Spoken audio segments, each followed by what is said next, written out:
Good evening, everybody. Please take your seats.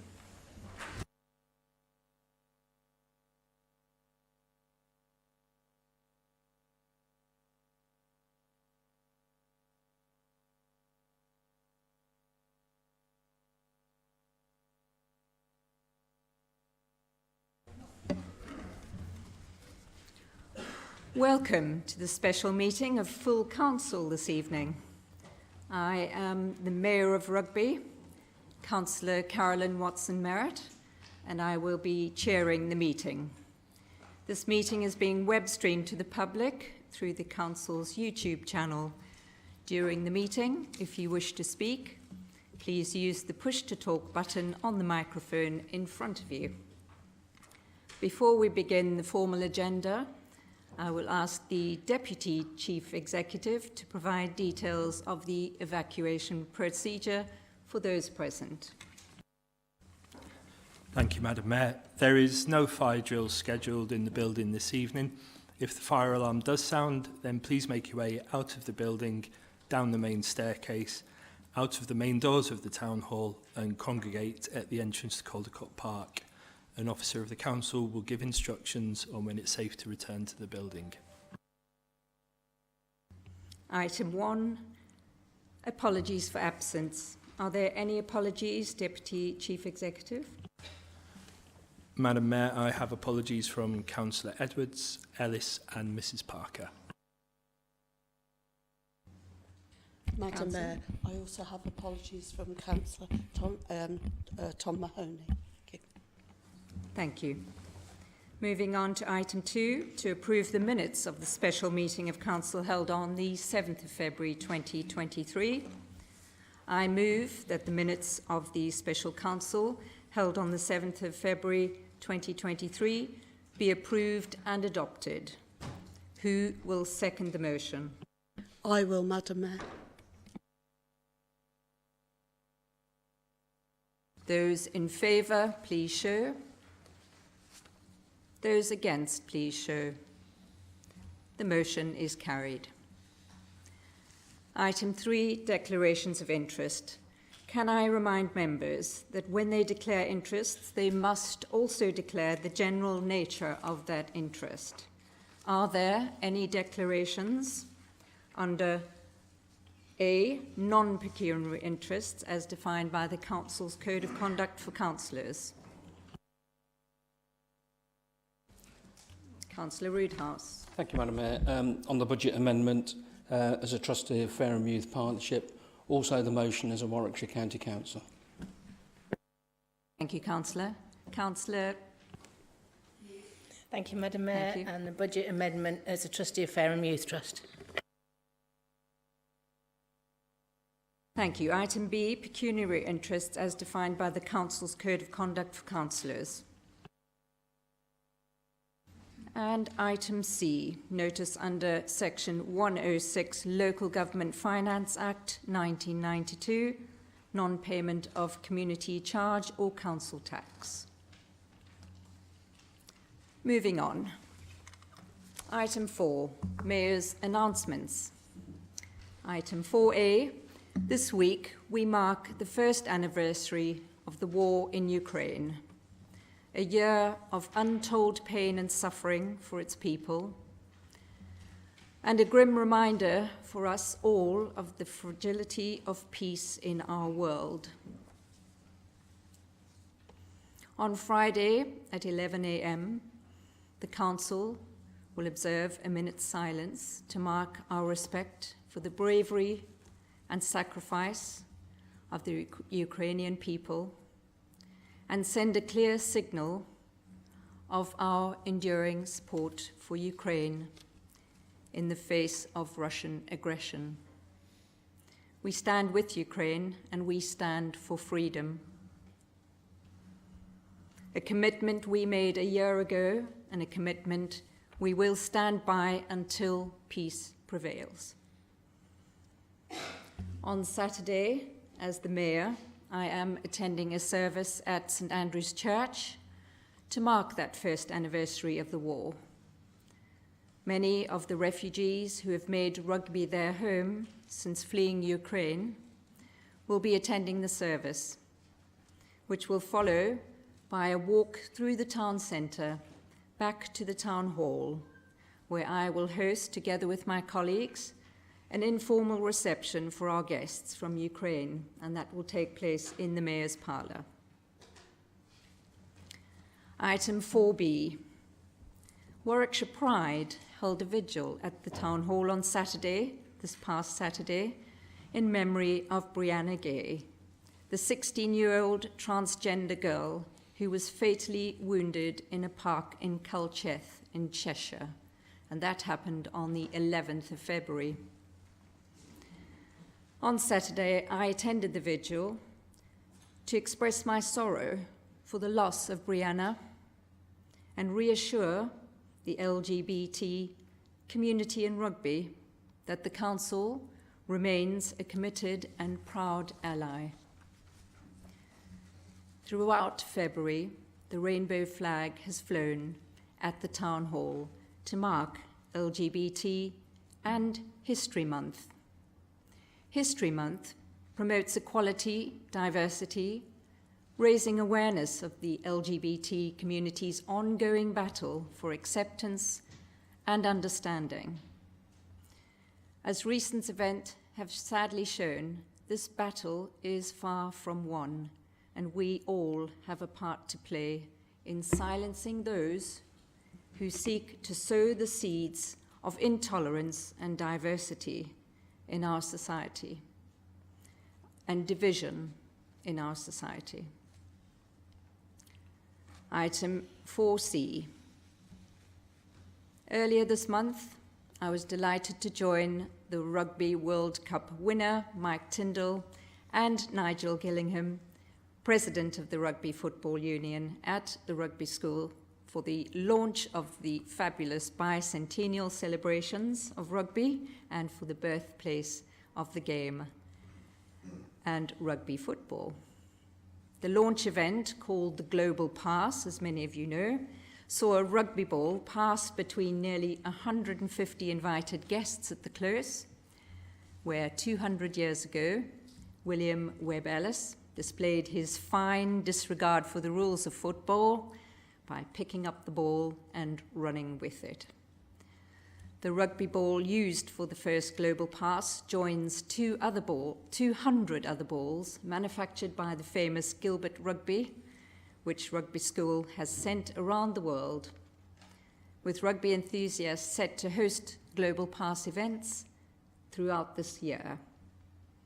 With the Rugby World Cup set to kick off in France in September and a programme of events to celebrate this bicentennial year and the birthplace of the game, 2023 is set to be an exciting year for us all in rugby and for both the rugby football and the proud home of this game.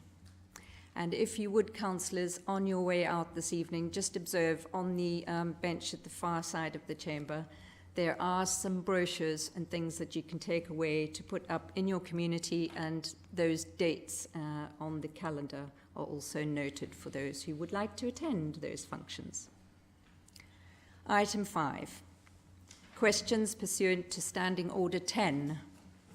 Are there any questions, Deputy Chief Executive?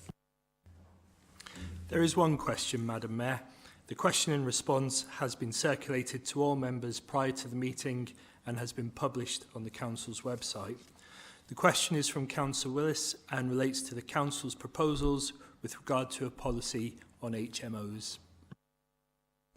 Councillor Willis, do you have would you propose your supplementary question? Thank you, Madam Mayor. I will.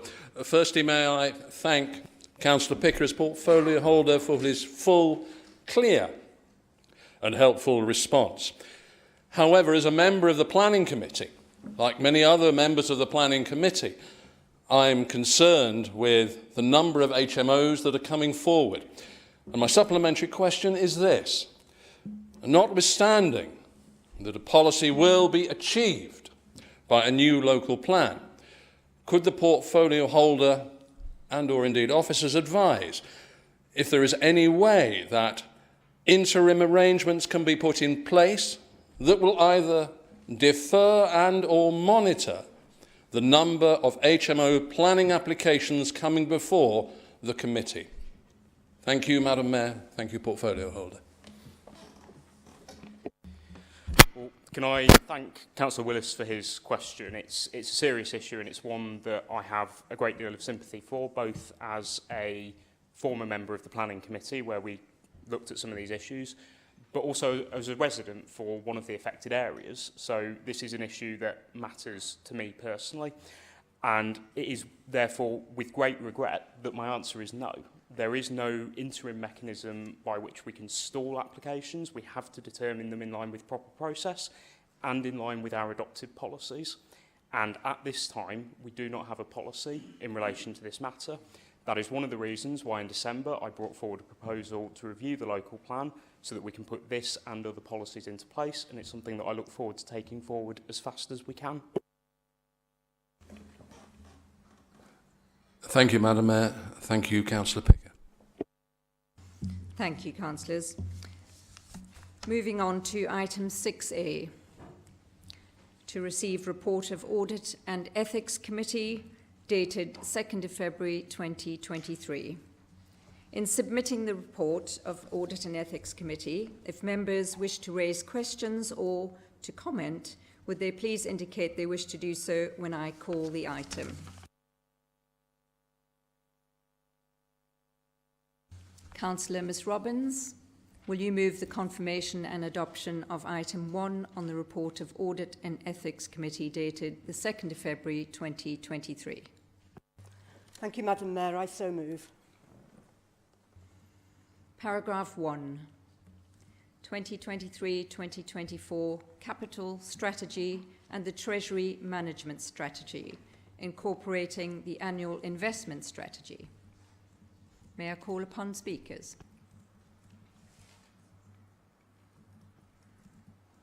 Councillor Mrs Robbins, your mic is still on.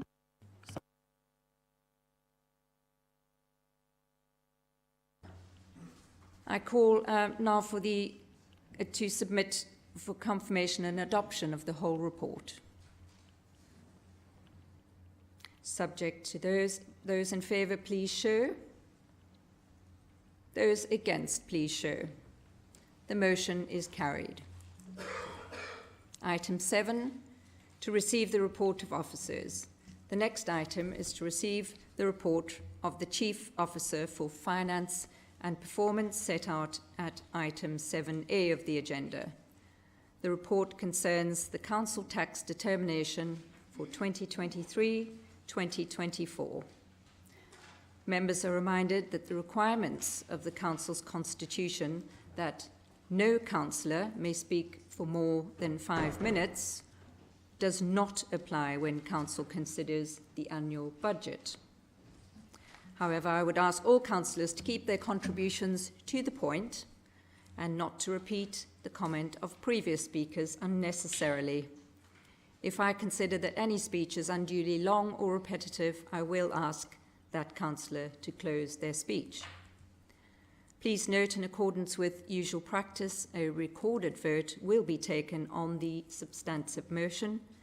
Members will therefore be asked individually to indicate how they are voting on this proposal, and names will be recorded in the minutes. Councillor Lowe, will you, as Leader of the Council, move the report of the Chief Officer for Finance and Performance concerning the Council tax determination for 2023-24?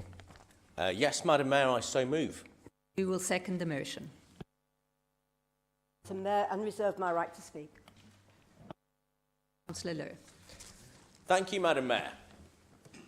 It gives me great pleasure to move tonight's budget report.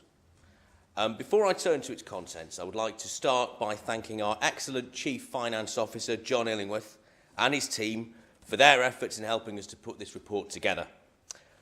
I would also like to thank the portfolio holder, Councillor Robbins, who I know will be having her own say on this report later on in tonight's debate.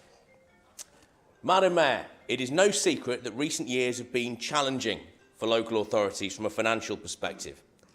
We've seen much uncertainty around the funding that we receive from central government.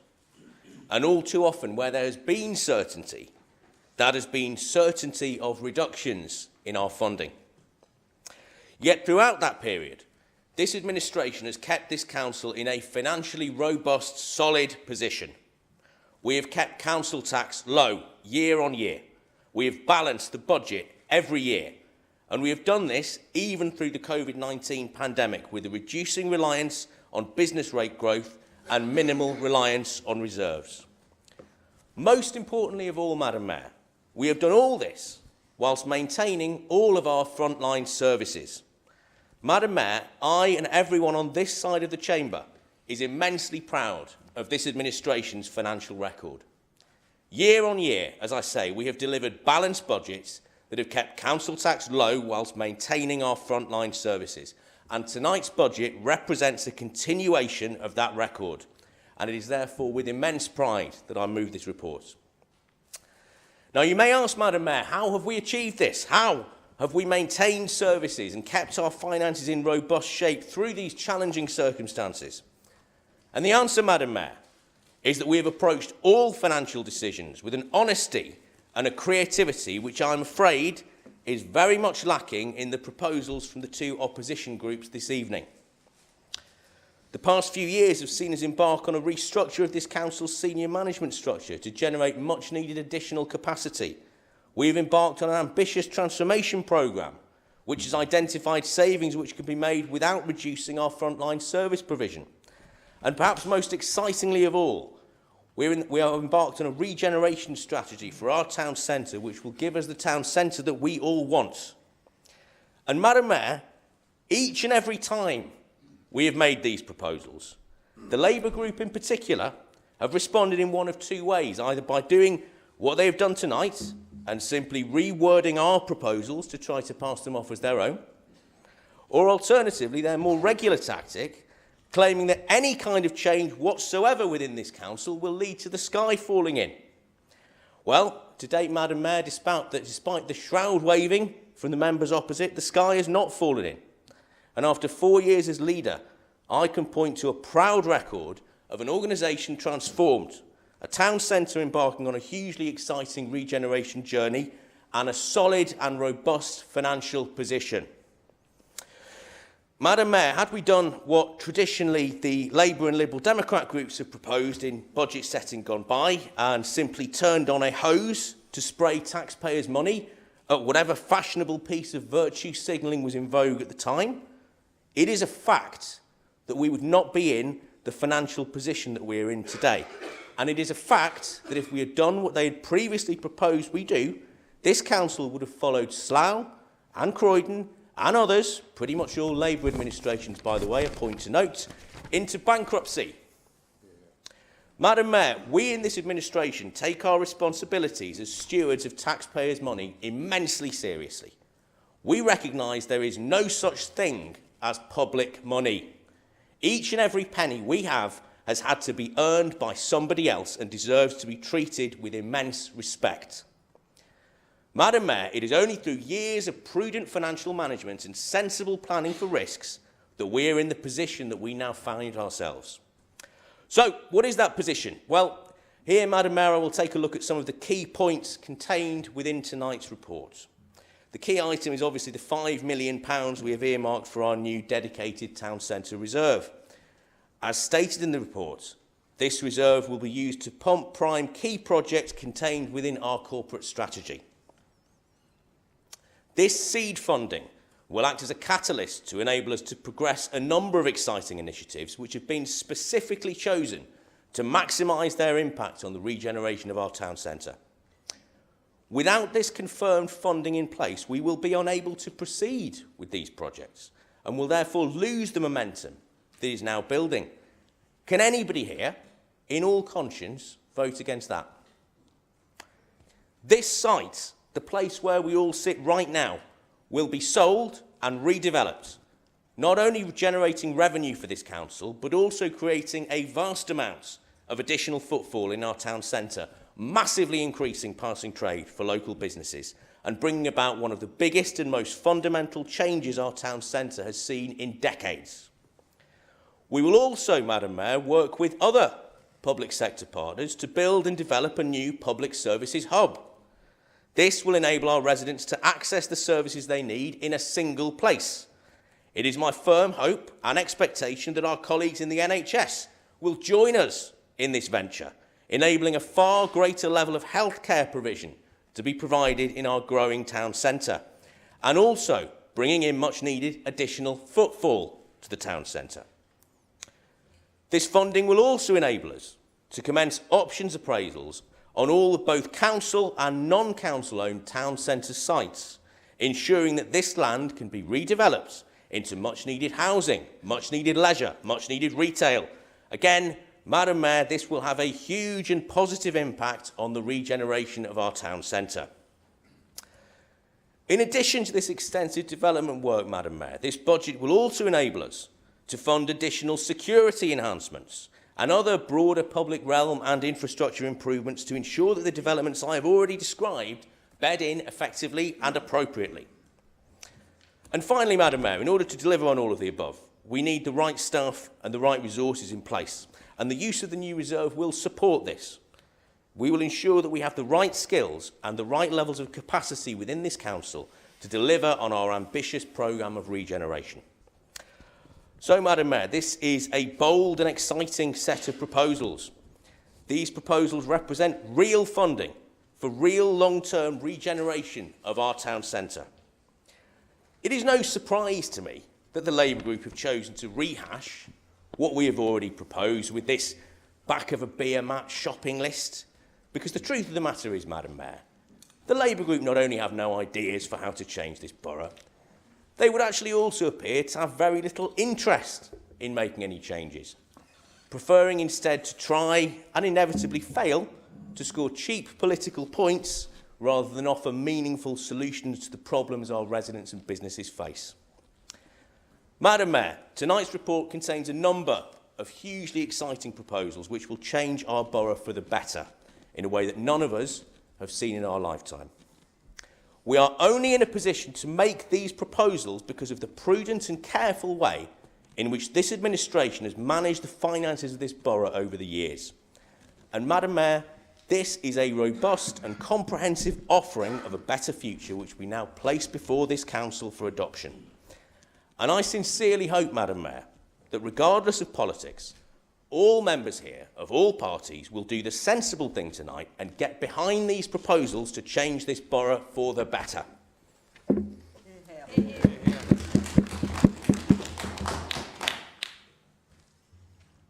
Thank you, Councillor Lowe. Councillor Moran, will you move and second for amendment to any proposed recommendation? Yeah, I will, yes, thank you. Could you, Councillor Moran, may I just remind you, when you are addressing the chair, it's always Madam Mayor. Thank you, as everyone else in the chamber does, please. Yes, as you Madam stand, Mayor. just refer to the position I hold as Madam Mayor. Thank you very much, Councillor. Madam Mayor, that's accepted, thank you. Continue, please. Thank you, thank you. Do I not need a second? I don't know. Okay. Okay. So I'm new to this, so apologies, but Councillor Lowe, you realise that the louder you shout doesn't make it more right. And equally, please, there's got to be an end to marking your own homework and telling yourself that, that you're doing well. There's no independent scrutiny to that fact whatsoever. Equally, you named a couple of Labour councils that are in disarray. It's only the BBC, but the most indebted council in the country, I understand, is Thurrock Council, which is a Conservative council. But look, we're here today to try and move the town forward. So speaking personally as a new councillor, when Councillor O'Rourke asked me to look at the help with the alternative Labour budget, I was positive. Great, what a chance to use my experience and expertise to help take my town forward in the midst of a terrible cost of living crisis. And obviously the starting point is a Conservative budget plan. So you're the party in power. It's your day-to-day business, support of officers. So wanting to take you on your word, Councillor Lowe, at the start of May and engage in a collaborative manner, we printed out all the documents. We organised flasks of coffee. We booked a room, thinking we'd be in step for a long session. How wrong we were. So this is it. Your 5 million investment plan is 10 bullet points and a few lines of text. Now, the keen amongst us will have spotted that there's more text to describe the recruitment of the project manager than there is the detail of the supposed 5 million investment. It's an utter disgrace. In fact, if I look around the room this evening and all of this expense and people's time, it's an absolute charade. All of this time could be better spent working on behalf of our residents. You could have done this plan in 15 minutes at home, confirmed your council is going to support it, and it'd be done, it'd be dusted. Where is the opportunity for engagement and collaboration? Likewise, actually, looking at the party opposite, I question the level of internal debate and consultation within your own party. In these last few months, I've had the great opportunity to engage and work with certain Conservative councillors. Some I've come to respect. I'd therefore be staggered if this work is not the work of 23 Conservative councillors. If it is, God help us. Look, no organisation, let alone a commercial business, would have the brass neck to propose something like this and call it an investment plan. We've had more sound bites in the press than we have detail on this. So I'm going to start by asking Madam Mayor and the executives here present, will you please confirm for the record that you believe in your civic, your professional capability, that we as councillors have been presented with enough detail to vote on spending 5 million of precious reserves at a time of national crisis and still meet our duty as councillors? Quoting from the Articles of the Constitution, December 18 from the website, Article 1.3d, the purpose of the Constitution is to promote high standards of conduct by councillors as a means of holding decision makers to account. 2.3, the roles of councillors were to primarily effectively represent our constituents. And in terms of our rights, though, we should have access to such documents, information to the council, as is necessary for a proper discharge of that function as accordance to law. I struggle to see how this much information is sufficient to sign off 5 million of investment. We have gone above and beyond, and you're right, Councillor Lowe, the council is fortunate to have an excellent Chief Financial Officer. But despite his excellent professionalism engaging with us, he could not give us more detail on this 5 million investment plan. So my question is it legal? Do we have enough information now to make this vote? Just through you, Madam Mayor, I can see that Councillor Moran has posed a legal point around the decision making. Now, what I would bring to members' attention that this is a budget setting proposal that has been proposed, approved by the Cabinet and put forward to members at full council. This is an earmarking of funding. This is not a detailed proposal as to how those funds will be spent, and there will be the opportunity for the leader to respond. But my assumption is that the decision in terms of the earmarking of these funds will take place at a later date. That is not for members today. Members today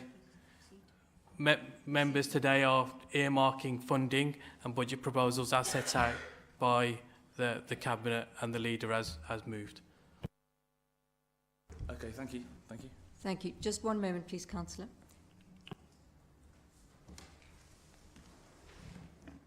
Councillor, have you finished your proposal, or would you like to continue? Carry on, please. Thank you. Okay, turning to the Conservative budget investment plan. So leaving aside the insult to any meaningful democratic process, is it any good? is there some magic essence in these 164 words? There isn't. Not that you'd expect it. Councillor Lowe, you constantly describe your own work as excellent. You've got to stop marking your own homework. No one else thinks it's great. It's all talk and no trousers. It's words and no action. After nearly 20 years in power, you still don't know what you're doing. How on earth is that possible? How can you not have any concrete, tangible plans? Well, maybe I'm doing you a disservice. And actually, under the Conservatives, the town centre has thrived. And maybe my colleagues and I, we don't know what we're talking about. Well, not talking to town centre businesses. They're not happy. My friends, family generally don't think the town's in great shape. And in the field of town centre analysis, one firm in the UK stands beyond any other, CACI. You can speak later. CACI, look them up, they ranked Rugby in 2004 as 197 in the UK for town centre performance. Despite huge housing growth, huge boost to investment, a huge boost to catchment spending, the town centre has fallen to 255 in the UK. That's absolutely shameful, but it chimes with experience. No other town in the UK has fallen that far. Councillor Picker, you introduced the town centre strategy as a work in progress. You said it was an evolving document. 2 months on, we have a budget plan here. It's still missing an essential ingredient. You say it's transformational for the town centre, but there's no big theme. You cannot describe what it does in a sentence or two. There's no short-term wins. There's no commercial buy-in. There's no outside investment. There's no external partners. You're proposing to spend £5 million effectively on consultants and feasibility studies. Well, look, Rugby deserves better. The town needs a fundamental reset to change its perception. It needs ambition. It needs expertise, not arm's-length tinkering at the edges. It needs meaningful consultation with stakeholders. You've done none of those things. You don't have those skills. It's a tired and it's a complacent administration. Look, it's not the job of an opposition to propose a more detailed budget. So I'm truly shocked that we've proposed one with greater clarity and more checks and balances than you have. Look, first and foremost, every policy in a Labour-led administration would have clear and specific outcomes. Like any business, there has to be minimum financial returns on investment or an equivalent in social capital. It should be independently audited and assessed and reported on. So turning first to the Town Hall site, the Rugby Hub proposal.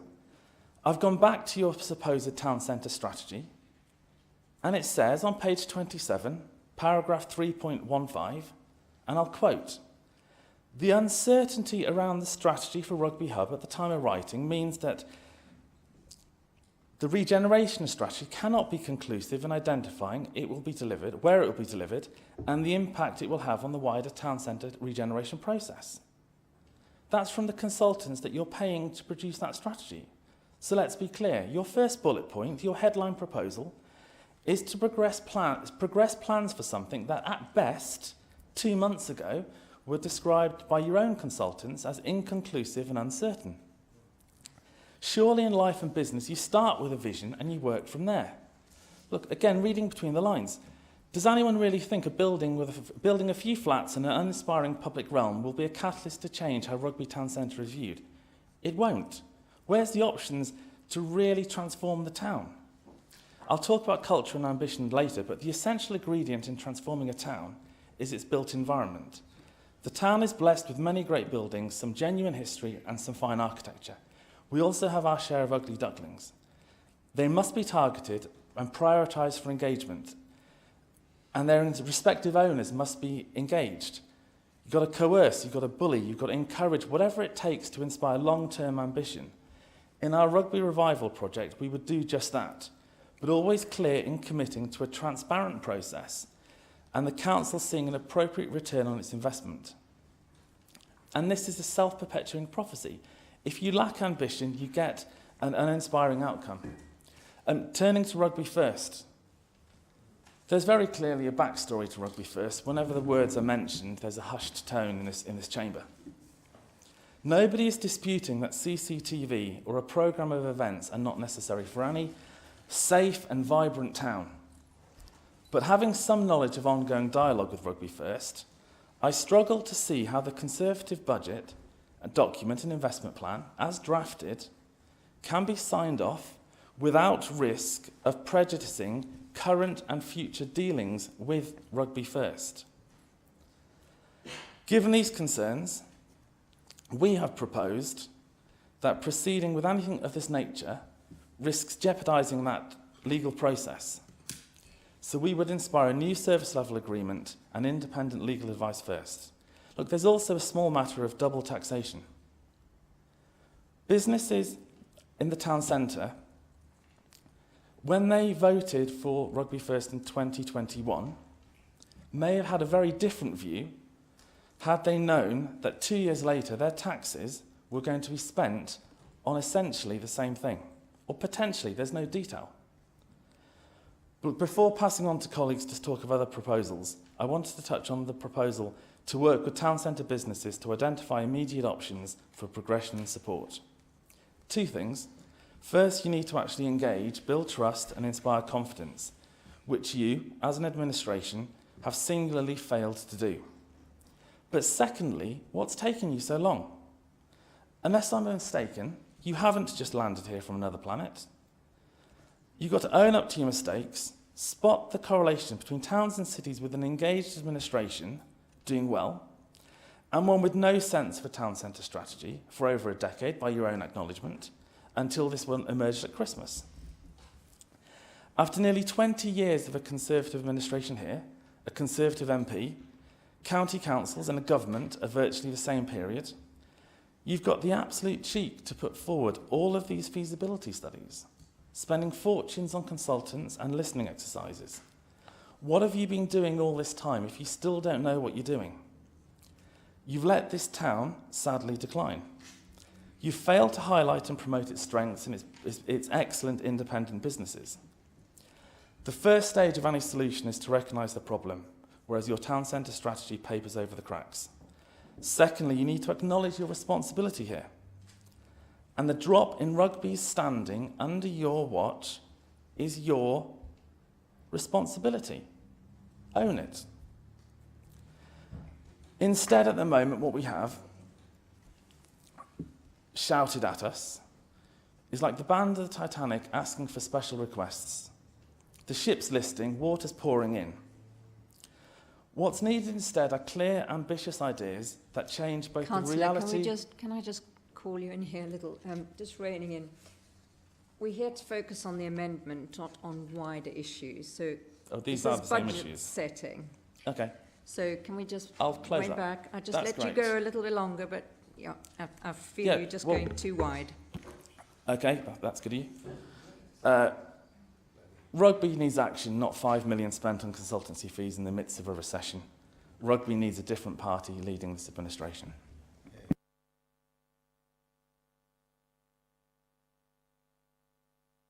So just before I call on any speakers to that amendment, may I just ask who would second that?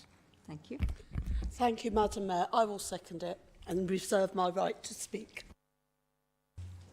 Thank you. Councillor Lowe, would you like to reply?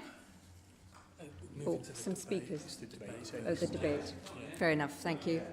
Oh, it's the debate, sorry. I thought Councillor Lowe had a...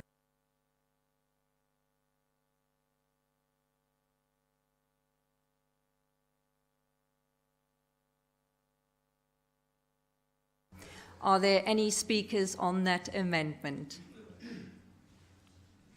Councillor Slinger?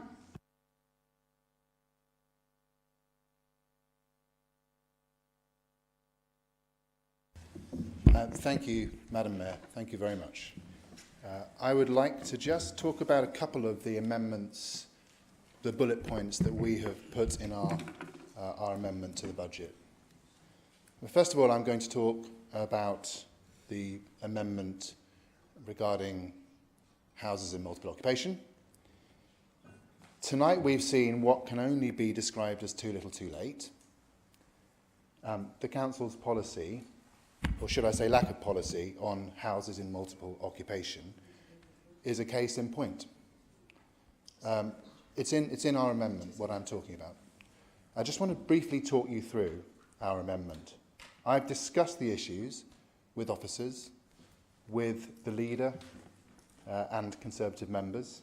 I'm told that research has been conducted, is being conducted, and so forth.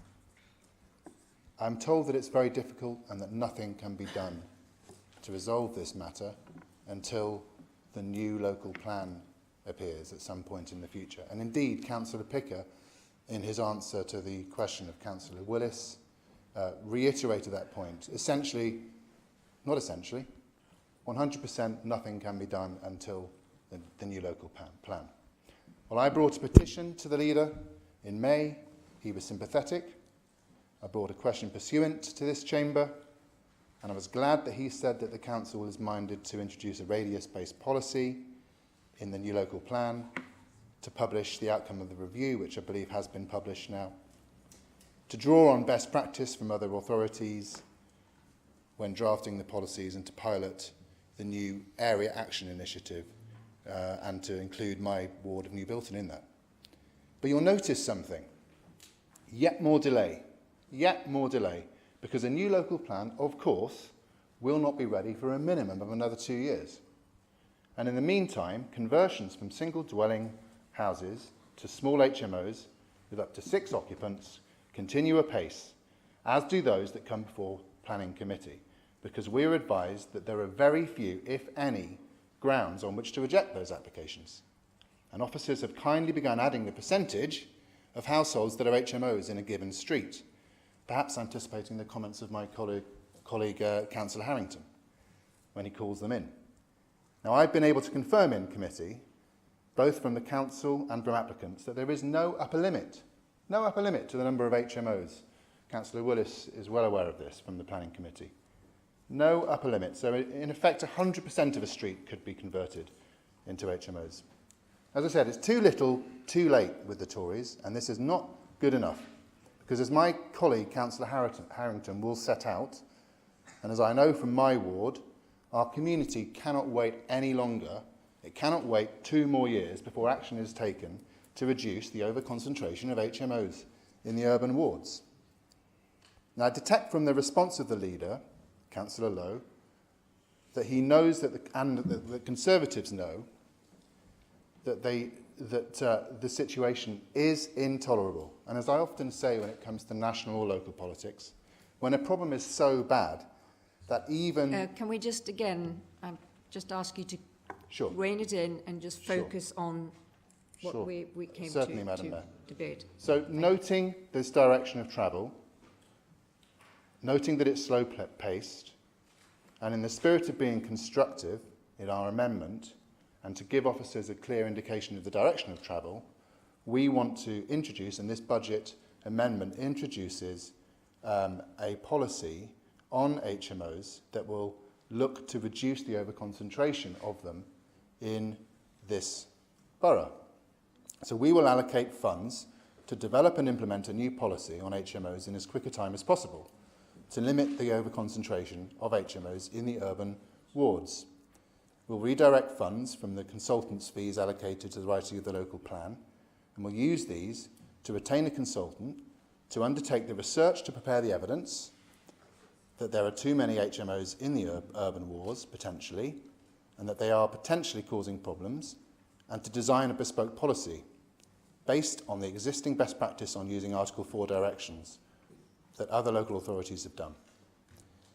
The evidence and a timeline to implement the Article 4 direction will be presented to Council within 3 months of the start of the project, with a timeline for implementation, including a consultation period, and when approved by the Council, a consultation will commence lasting 28 days. Just through you, Madam Mayor, again, just trying to focus on, this is a budget setting meeting. Yeah. This isn't a proposal in terms of a timeline for implementation of your HMO proposals. I'm just giving detail about the amendment. Yes, just reminding all members that this is a budget setting meeting.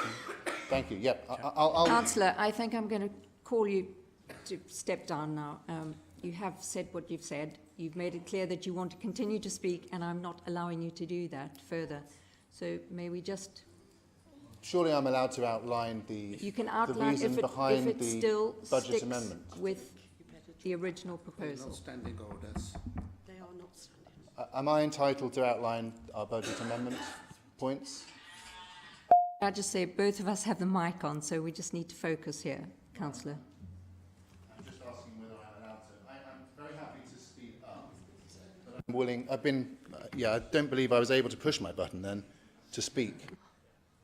Councillor, again, if we could just keep it focused, continue, and just keep the focus, please. Well, thank you, Madam Mayor. I appreciate your direction, and I am keeping it focused on this amendment. And as I said, this policy, using an Article 4 direction through this amendment, would remove the right of permitted development from converting a dwelling house into a small HMO.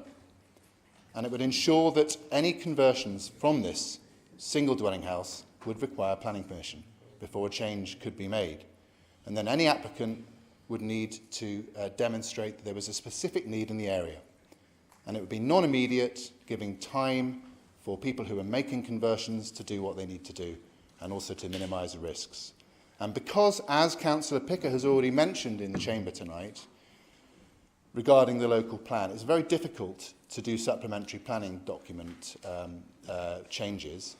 So, Councillor Slinger, just through Madam Mayor, again, I'm trying to assist you. I'm trying to assist members in terms of advising the Mayor and advising yourself. And we have tried to focus the discussion.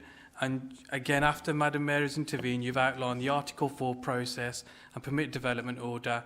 And again, I would just re-emphasise the point of keeping focused upon the amendment that we are presently debating. This isn't a debate around Article 4 directions, permit developments, etc., etc. Point of order, please. I believe it's not the role of an officer to intervene when someone's making a detailed analysis of how we're going to spend the budget. I've never known it before. Please, can we stop doing this? We are not widening out the debate. We're giving detail to the budget budget amendment we put forward, a detail that's been lacking in the other side's budget. We take our responsibilities really seriously. This isn't about widening the debate out, it's about showing that we know that things cost and putting plans in place. So I would appreciate no more interjection, please, from the officers. Councillor O'Rourke, as I outlined, I'm trying to assist members and trying to assist in terms of the debate and the overall decision-making that is taking place. That I'm here, I have a responsibility to advise members and advise the Mayor in terms of the meeting itself.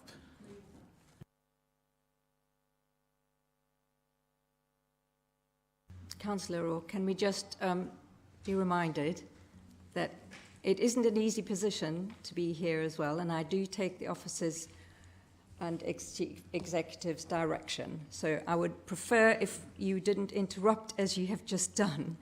So would you just keep it to some kind of formality, please? Thank you very much. May I call on Councillor Harrington now, please? Sorry, I haven't interrupted, Madam Mayor. May I call on... I take priority. May I call on Councillor Harrington, please, as part of the debate? It's not for me, is it? Councillor Harrington, you go Thank you. I'll try and keep this quite quick. Just to follow on what John said regarding HMOs and what we use for the budget for it. Part of the budget will be using to make sure all HMOs are licensed. Councillor, sorry, I think your elbow's a bit close to your mic. If you just give yourself a little more space, then we can hear you better. Thank you. I don't know. Is that better now? Yeah, we'll get there one day. Part of the budget we're going to look at is trying to make sure all HMOs are licensed. Currently, and we know there's 196 licensed, but at the moment we don't know how many are licensed within the whole of Rugby. So with this data, it will actually help us out to get this done. To go on to, just to keep it short and sweet, what I had said last week was regarding, we've got a war on HMO from Labour and residents. It's not a war's in Ukraine. At the moment, we're just looking for fairness. and residents have had enough, because there's been news opportunities since January 2022 to do something about it, and it hasn't been done. And also, Section 4 needs to be done. Thank you. Councillor Daly.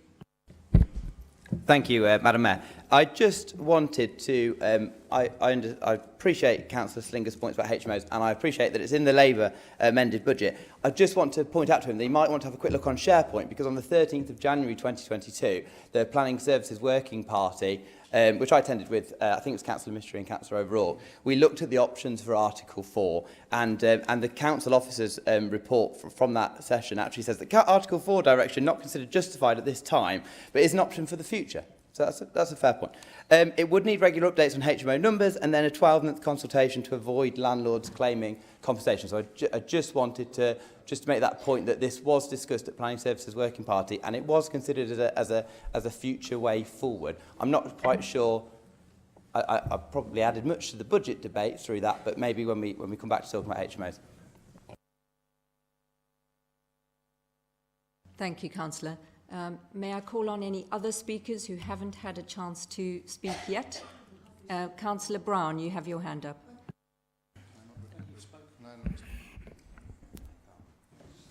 Thank you, Madam Mayor. It's moving the debate forward onto another point entirely, so I'm happy to wait until we finish up on HMOs.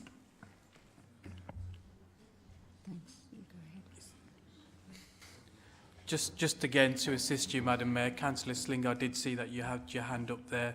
The only point in which you can speak again is in respect of a personal explanation, in respect of a point that you've already made. If you outline the point in the first instance, then it's a decision for Madam Mayor whether she wishes for you to be entitled to speak again within this debate.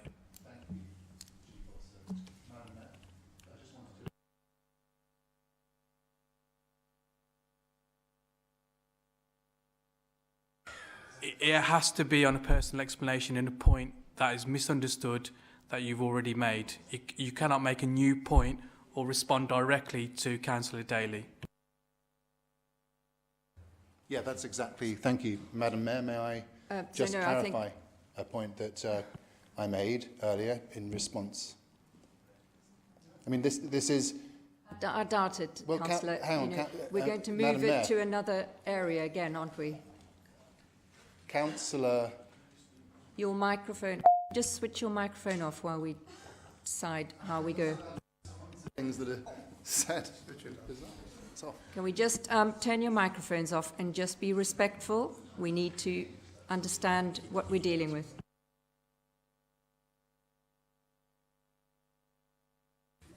Madam Mayor, just to assist you again, Councillor Slinger, has a point been misunderstood in terms of a point that you've been made, and what point has been misunderstood by Councillor Daly? To factually correct it. Do you want me to put my microphone on?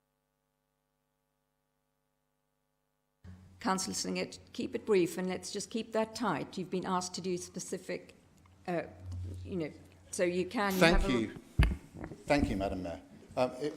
If I had been permitted by the Chair to finish my remarks, then I would have gone on to say, and in fact I did start saying, that our amendment intends to have a 12-month period. So it's not a non-immediate.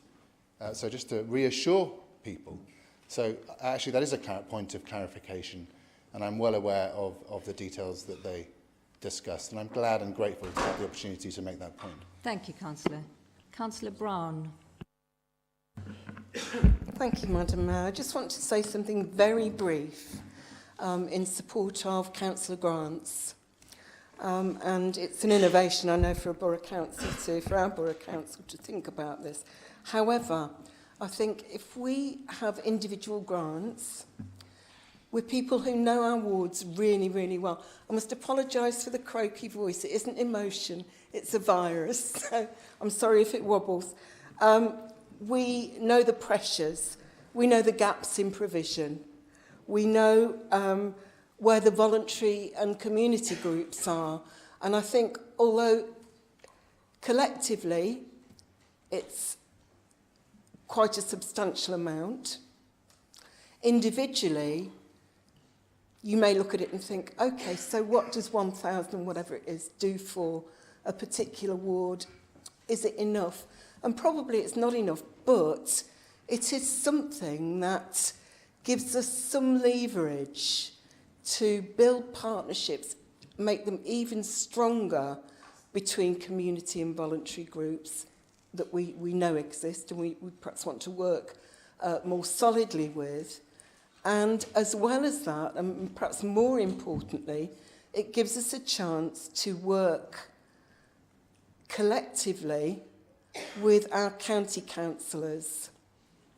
Their grants are bigger and more substantial, I know, but the notion of working together and pooling resources and discussing, I think is really valuable when partnership, and when we're in at times of huge pressure. Partnership is a really positive way forward, and this is an acknowledgement, Madam Mayor, that there is a will to develop those partnerships. Thank you, Councillor. Any further speakers? Councillor O'Rourke, did you want to come in? Councillor Picker. Thank you very much, Madam Mayor. I just want to touch on a few points that have been made, because I have had the opportunity to speak to a couple of members of the opposition in relation to HMO issues. I obviously responded a few moments ago to Councillor Willis. We're not debating HMOs this evening, we're debating a budget. I'll come to that in a moment. In terms of HMO policy, I think it is something that I've said I absolutely want to move forward with as fast as we can, but we need to do it in a legal basis and in line with statute, and no amount of budget amendments changes national statute, I'm sorry.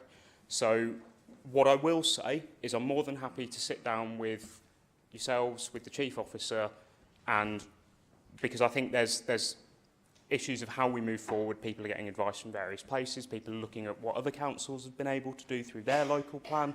That is indeed what we want to do. So I'll leave HMOs for there, I'm sure we can pick it up in the future. In terms of the Labour amendment, you have to admit it is quite similar to ours. A little bit different, but it is quite similar, because we're proposing a rugby hub, you're proposing, what was it, an option, assess all options for the town hall sites and other asset plans. There are some good ideas here. They're also in our budget, so I'll be voting for that one and not yours. But the thing is, there's almost a sense of cognitive dissonance coming from the opposition group sometimes.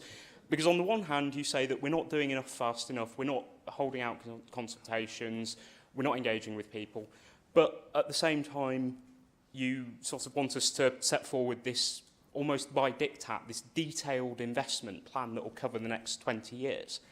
Well, we don't know what's going to happen over the lifetime of this strategy. We're not proposing that we spend £5 million on detailed plans right here, right now. We are not, to quote the film that should have won the Best Picture at the BAFTAs last week, we're not proposing to do everything everywhere all at once. This will move forward. In the next item on the agenda, on UK Shared Prosperity Funding, if you read it, there's actually something about bringing together a community group to push forward the direction of the town centre strategy. So all these things are happening, and for that reason I won't be supporting this amendment tonight.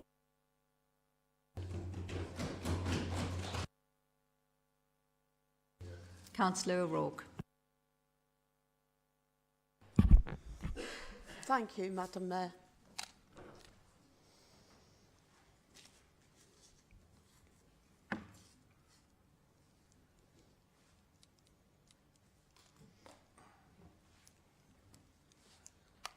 I don't know whether to start off by picking up all the points one by one or just going full into the speech. Perhaps I'll leave these sort of little bits that I need to pick up on until the end of the speech. Our budget proposal would see £5 million being invested in projects to rebuild, repurpose and revitalise our town centre. We want to build a town centre that Rugby residents and local independent businesses are proud of.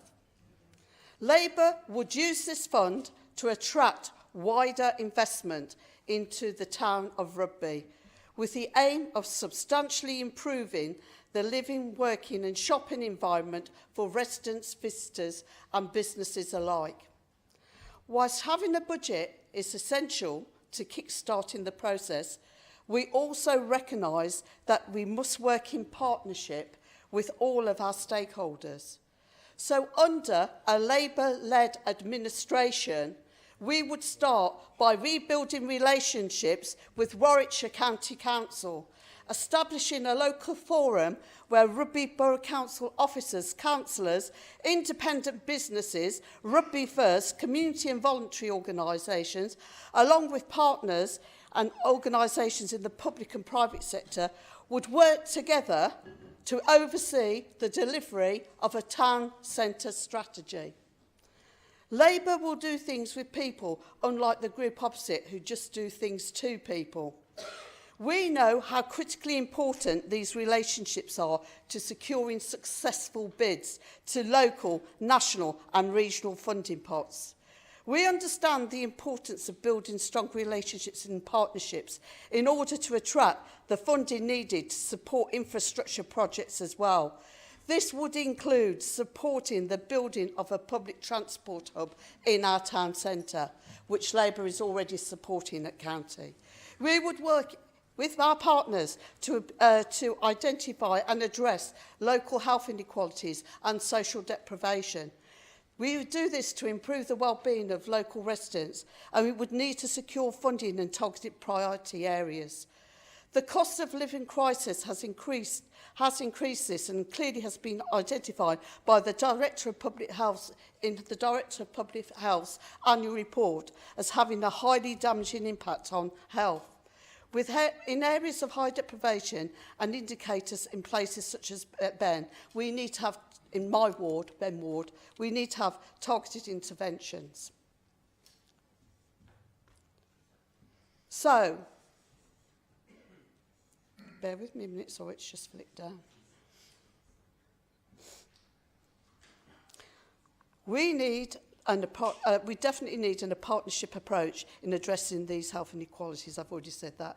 We would also review our service level agreement with Rugby First, with town centre partners to ensure that key priorities are all aligned. We have the knowledge, the energy, the determination to rebuild our town centre. We will revive Rugby Town Centre. The Tory budget is too little as usual and too late. We also will support the increase in terms of the rate rise. We understand that the cost of living crisis continues to have a profound effect, however, on every aspect of our daily lives. Every day, the increases that local people are facing is also impacting on this council and the services it provides. After 12 years of Tory austerity and cuts to funding and financial mismanagement by this government, our residents and local business, as well as our own services, are all struggling. In terms of future viability of this council, we have to support the increase. We know that these increases will be challenging and they'll be very difficult for a lot in our community. But if we take control in May, we will do everything we can to support the most vulnerable in our communities. So in summary, a Labour-run administration would have the vision, the commitment and the resolution to deliver a town that's fit for purpose that local people are proud of. In terms of some of the comments that were made earlier, one from the leader about Labour never does anything meaningful. Well, we will do in May when we remove you. We'll do something really meaningful for the town. Right. I'd also actually like to say as well, I have been a little bit upset about a few things tonight, and I know I'm quite tenacious and outgoing, I speak my mind, but I think I am respectful, Madam Mayor. I do really think I am a respectful person, and I do always try to ensure that all my members are respectful as well, and I think most of the office would agree with that.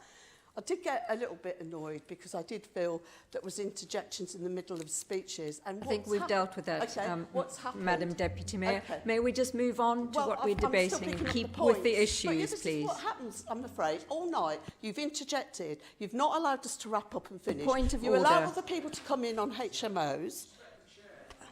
I am respecting the chair. Sorry? I am respecting the chair. I've cut your mic. particularly because we just need to keep respectful order. Councillor Moran, would you like to have a right of reply to your amendment as we finalise the debate? Thank you. Thank you very much. I'm understanding the rules here. Pardon me? Don't talk to me. Talk to the chair as well. Madam. Can we, look, councillors, can we just, everyone take their seat? Please just take your seats. I just need to remind you, it's a public forum. We have a responsibility. Let's be mindful of that. No more bickering in this chamber, please. Thank you, Madam Mayor. Responding to a random man shouting at me. No, I'm understanding how this works.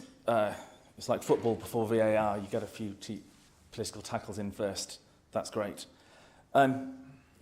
Councillor Pickett, I can't... Sorry, not under my watch. We're not going to deal like that. So just keep it clear, keep it concise, and let's keep it real. Thank you. Trying to, thank you, Madam Mayor. Councillor Pickett, I can't not like you. So in that spirit of engagement to respond, in respect of the town centre strategy and your 5 million budget plan, the reasons for the amendments fundamentally is an objection. There's no cost-benefit analysis in your proposals. No business, charity or school would get away with proposing spending 5 million of someone else's money without those checks and balances. It wouldn't happen. And you're right, Councillor Lowe. It's a testament to the oversight of the Conservative administration that there is now this reserves from this business rate surplus. You're right. Let's just really be clear and reflect how we have come to the fact that there are these millions in a reserve. We have had a policy of allowing substantial building on all our green fields around Rugby for warehousing as far as the eye can see at a time of the internet booming. We will have to live with that for centuries to come. But we've got a surplus, so let's spend it properly. In your proposals, there's nothing tangible, there's nothing definite.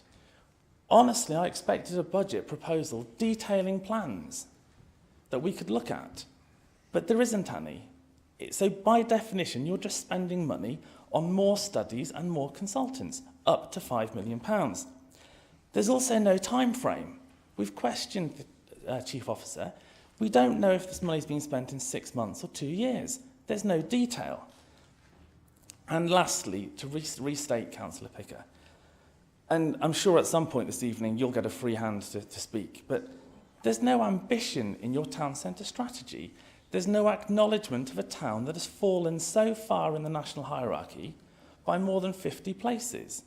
That needs a fundamental reset. Hence, we're proposing in our counter-proposal to have an open season review of what's available in the town. That's what's needed. I was going to wrap up by trying to say something very non-partisan, non-political, but very important. Madam Mayor, you've touched on the difficult world that we all live in now. One of our proposals, this idea of a festival of cultural diversity, it would stand on its own 2 feet financially. So whoever is in the administration after May, I'd implore Councillor Lowe now to acknowledge the benefits of recognising that Rugby is a town of all talents, it's a town of all cultures, and it is ethnically diverse to its benefit. We're better together than we are individually. But it needs a leader to stand behind that. At the moment, with economic fortunes as they are, what happens all the time is that the weak turn on the weak. And we're seeing now some of the darkest elements of the internet come forward and speaking loudly in protests. Whether we are immigrants ourselves or sons and daughters of immigrants, whether we've come here for economic reasons or fleeing tyranny, it's so important that the civic leadership of Rugby says that the town and the borough is open and welcoming to all. So it would be wonderful, Councillor Lowe, if you could consider that. But going back to the subject matter of this amendment, Madam Mayor, and the party opposite, I ask you all, Conservative colleagues, to support the alternative Labour budget, support the principle of transparency and openness, support sound business approach to demanding returns on investment, who'd have thought, with appropriate checks and balances, support a plan for a greater ambition for rugby. Why not combine business sense with a social conscience? Please support Labour. Councillor Lowe, may I call on you to confirm? Just a point of clarification, Madam Mayor. Is this on the substantive motion or on the Labour amendment? Through you, Madam Mayor, this is in terms of the amendment that's been proposed. As the proposer of the substantive motion, you have a right to reply in terms of the debate that's taking place in terms of the amendment. I do. Three goes. So perhaps some earplugs for Councillor Moran, who finds the volume at which I speak somewhat offensive. Madam Mayor, I will just respond to a couple of the points that have been made this evening. It seems to me most of the points that were made by the Labour group concern the topic of HMOs. I don't quite know how many times this point needs to be made, how explicitly this point needs to be made. We agree with you. There's a need for a policy on HMOs, which is why we are reviewing the local plan, and you need to explain why you voted against that review, which was put in place for that purpose. Councillor Moran, I'm not in any way surprised to hear your tirade this evening, the usual sound and fury. But let me ask you this, colleagues. If our proposals are so ineffective, if they are so bad, why is it that almost the entirety of what is proposed by the Labour Party this evening is the same as our proposals? They have proposed exactly the same as us, Madam Mayor, worded differently, simply to provide a distinctive budget resolution. And I'm afraid to say, Madam Mayor, this is a waste of everybody's time. Madam Mayor, I will address... Councillor Moran, please, you'll have your moment. I will address the question that Councillor Moran has made regarding detail. As the Chief Officer for Legal and Governance has pointed out, this is a local authority budget. This is the allocation of funds. The time for detail, the time for detailed business cases comes later when these funds are being spent. So there is no apology necessary for the lack of detail. Okay? This, as I have said, is an exciting series of proposals for how we will allocate meaningful funding to regenerate our town centre. And it is hugely disappointing that on a night of some incredible bickering that we've seen, some really, frankly, childish behaviour from some members here, it is really disappointing that not everybody can simply accept this for what it is and get behind it. So, Madam Mayor, I'll conclude then. Before any full council meeting, those of us here often speculate as to what Labour group we're going to get tonight. Will it be the traditional Labour response to any challenge, which is to spray a hose of taxpayers' money at whatever piece of virtue signalling is fashionable at the moment? Or, Madam Mayor, will it be what we saw from the Labour group a few weeks ago at rent setting, when the Labour group took the, frankly, mystifying decision to abstain without offering an alternative? That was really inspiring, can I say. Well, Madam Mayor, tonight, instead of either of these two traditional Labour approaches, we have seen something very different. We've seen, as I say, our own budget reworded. Well, Madam Mayor, I am delighted that the Labour group is so impressed by what we have proposed that they have decided to copy it. Councillor Moran referenced marking my homework. He has stolen my homework. He admires my homework to such an extent that he has stolen my homework and passed it off as his own. So, once we have voted down this piece of transparent posturing, Madam Mayor, I hope that the Labour group will be consistent in their approach and join us in voting for what is in effect exactly the same measure, the substantive motion. That's all I have to say, Madam Mayor.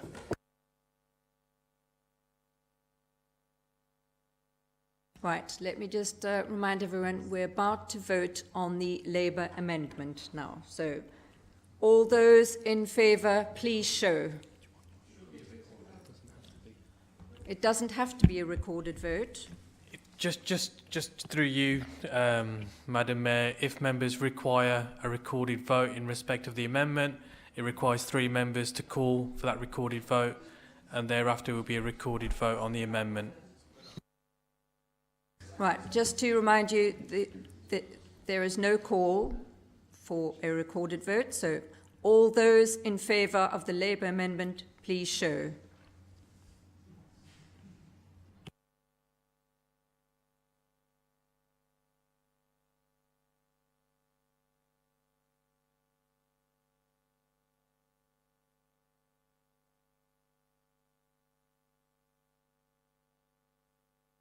Those against, please show.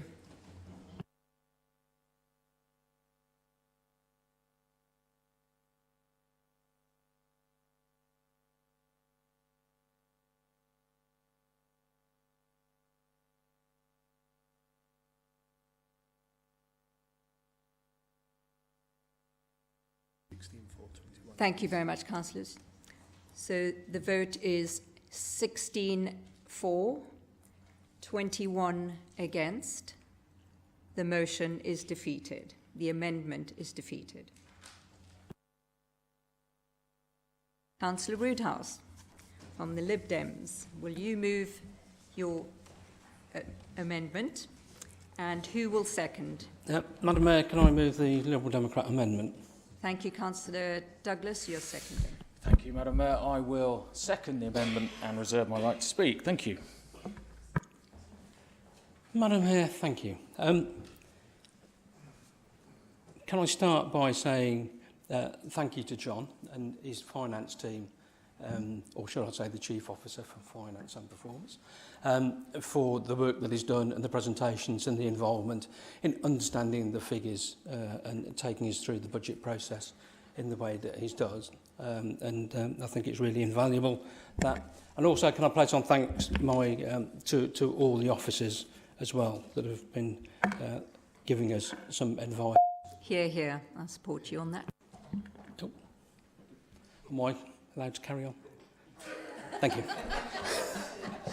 I thought I'd said something wrong then for a minute, saying thank you to the officers. Because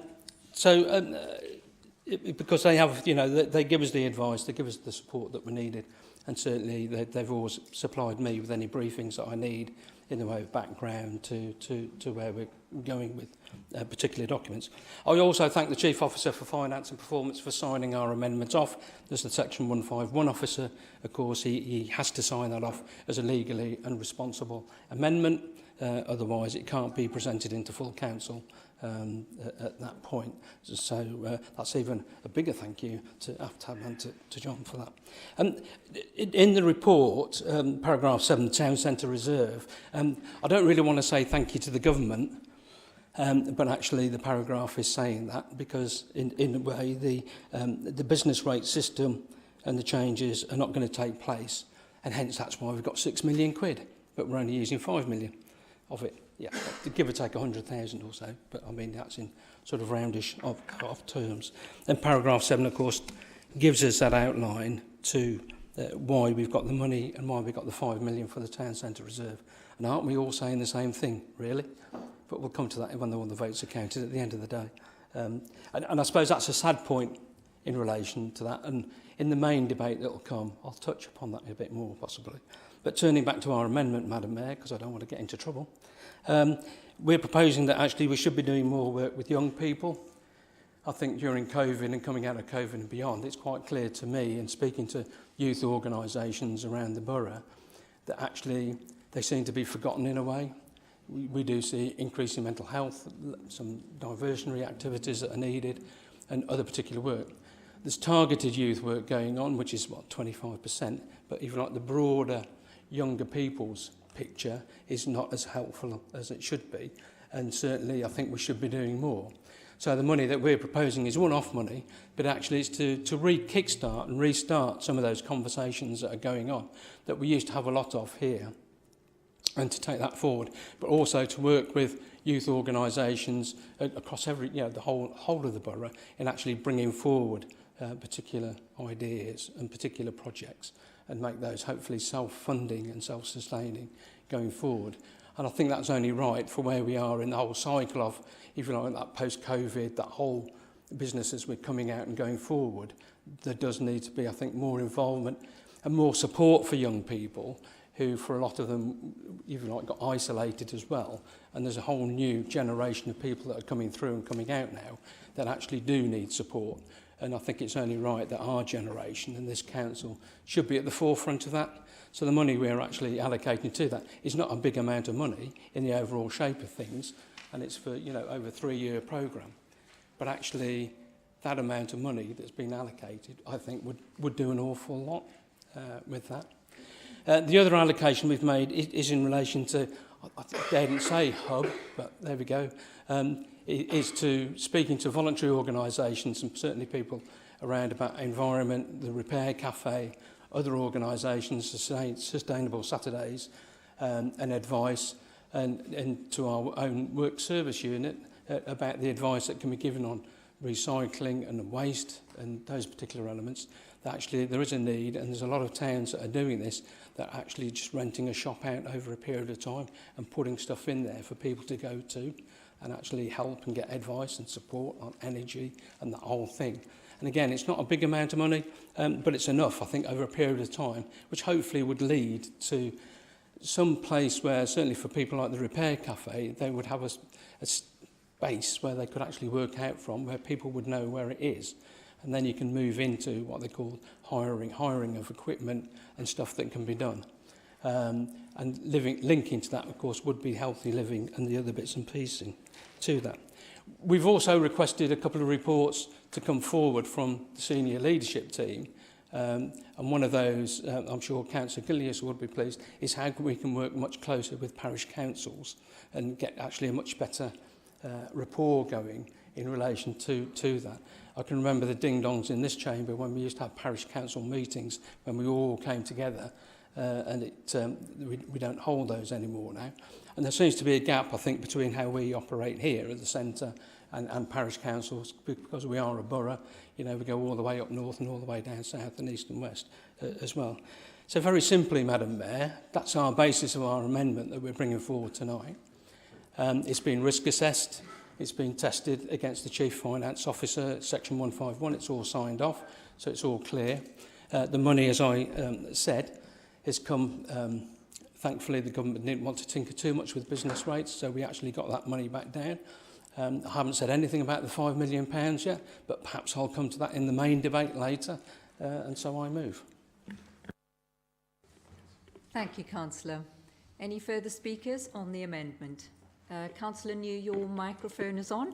Would you like to? Thank you, Madam Mayor. Just something I'd like to raise, that I was speaking to a PCSO recently regarding activities for young people, and what he said, and I won't name the person I spoke to, but what he said was that the police are looking into putting diversionary activities in for young people around the town, because basically there's a lot of sports and things where people are sports orientated, things for young people and activities for young people, but there's not a lot of activities for people who aren't sport minded. Things like, I don't know, cultural things, maybe things like just crafts and other sort of activities, art, music.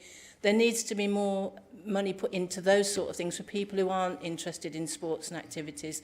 And the police are looking at putting money in as well. So I don't want to go into too much detail because I don't know how confidential his comments were, but we need to be working with them as well, because it feels like we're working in isolation. And if they've got a budget and we can put money in as well, we could have a win-win for everybody. Thank you, Madam Mayor. Thank you, Councillor. Councillor Slinger. Thank you very much, Madam Mayor. I'd like to echo the comments of Councillor New and endorse them, and likewise endorse the comments of Councillor Roodhouse around young people. It must have been an omission, not by design, that the original budget did not include anything about young people. And had I continued with my comments, I would have mentioned that one of our amendments, bullet points in the amendment, was around establishing a rugby youth engagement forum, which would be specifically designed to increase young people's interest in local politics, understanding of local politics, the role of councillors, the role of officers, to bring them in to the policy-making process. And I have indeed raised the notice of motion before this council last year. I've also put a proposal through to the relevant Chief Officer for Digital and Communication, which I'd be very glad to work with Councillor Woodhouse, Councillor New, and any councillors in the chamber to take forward, because I think it's very important that young people are at the heart of a budget such as this, and young people are engaged with better. Young people are brought into the policy-making process. We can work with them to design policies, listen to them, not lecture to them. So I wholly endorse everything that Councillor Woodhouse on that point and Councillor New have said. Thank you very much, Madam Mayor. Thank you, Councillor. Could I call on... Oh.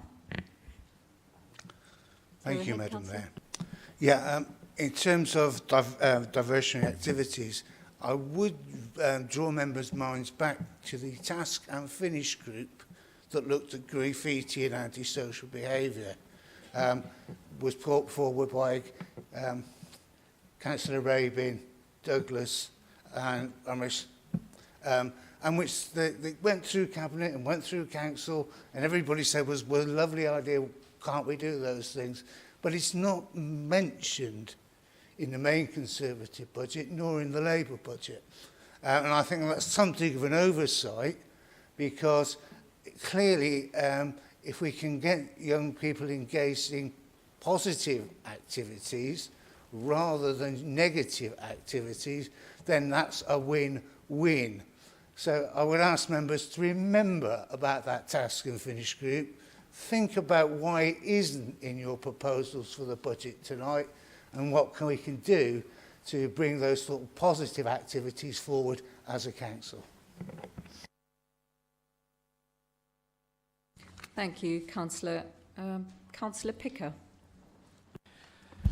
Thank you very much, Madam Mayor.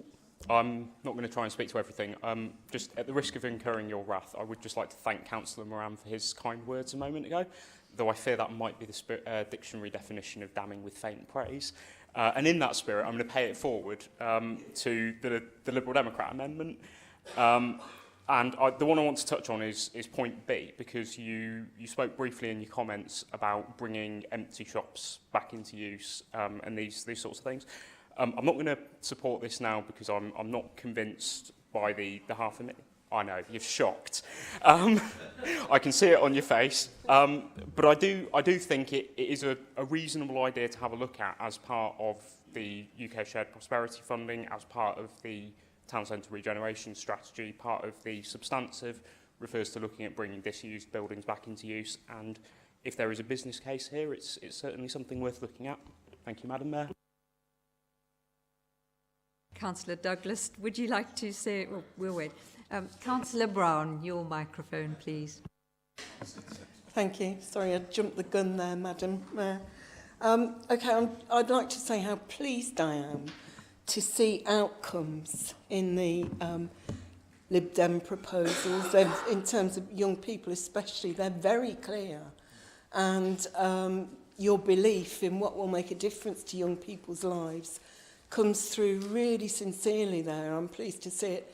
It is a contrast to the Conservative presentation, because I do take your point about not being able to cast the runes 5 years in advance, but it does sound very much like, trust us, we mean well. And I don't think that's good enough. I think the Lib Dem one is much more articulate and does really say what they believe to be true. It's an endorsement from me. Councillor Ward. Thank you, Madam Mayor. I just wanted to make one point, which was about the point A on this amendment, about the working with young people. And it's something that I absolutely agree with. Young people are, myself, I coach 4 to 6-year-olds at football, and it is really important. We do need to engage with the youth. So I think it is a good point. I know it probably won't be voted through tonight, but I think it is something that we should definitely be looking at. So thank you, Madam Mayor. Councillor Douglas. Thank you very much, Madam Mayor. And actually, I'm not going to talk for too long, and I think there's been a lot of talk this evening, and I'm often accused of talking for too long as well. So, Well, I won't mention the other three things I'd written down in the previous debate because no, begin with R, rubbish. But I think fundamentally, hopefully we've brought some positivity and simplicity to this debate. And through our budget amendment from the group and what we discussed, essentially, what would you get from the Liberal Democrats? 4 key priorities. Young people and youth organisations, a centre and hub to support residents and groups with climate change, waste recycling and healthy living, skills apprenticeships and training and community partnerships. And that is the fundamental 4 key priorities and focus area that Liberal Democrats put forward for our budget. And that's what we'll be focused on. So thank you very much.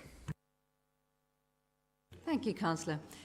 Councillor Roodhouse, your right of reply. Not a lot to say, really. Can I thank Councillor Ward for his comments? I know the work that you do with football and the rest of it and with young people.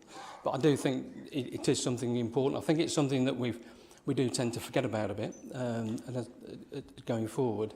And I know with a lot of conversations that are going on elsewhere around the borough in different groups about how can we coordinate, because once the good old county council busted up the youth service and it all disappeared into different fractions and going on, there is this point about how we coordinate and how we work that together.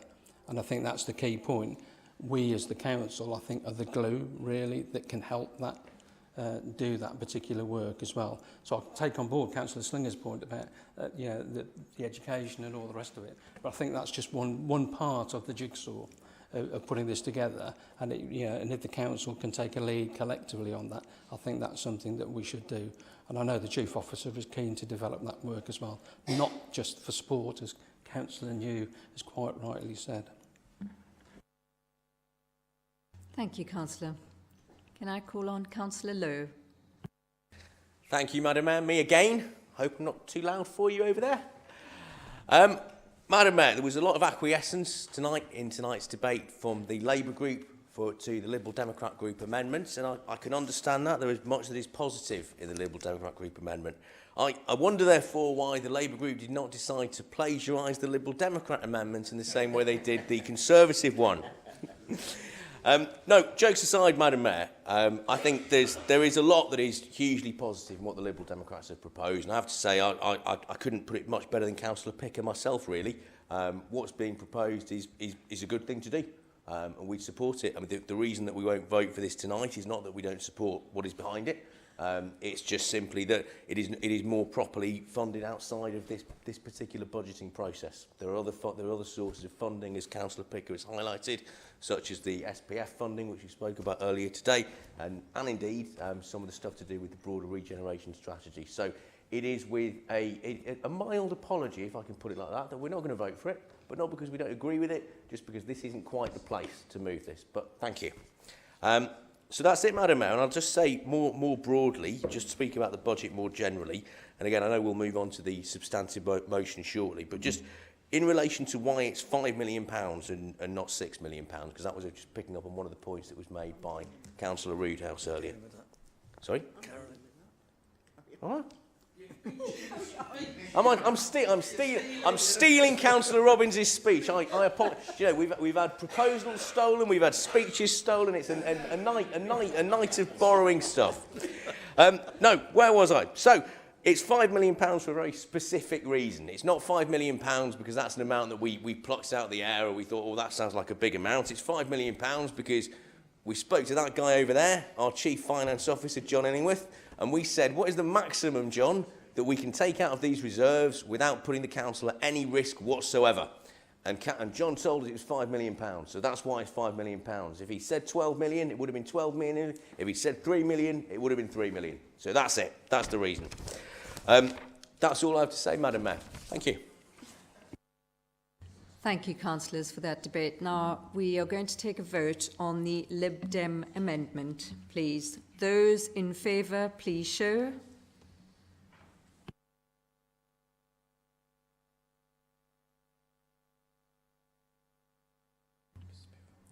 Thank you, councillors. Those against, please show.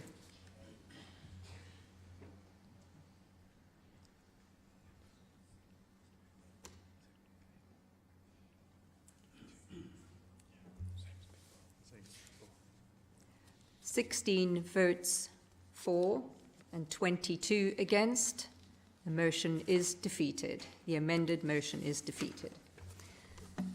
Right, moving on to section 4, we're going to return to the substantive recommendation, and then there will be a debate on this.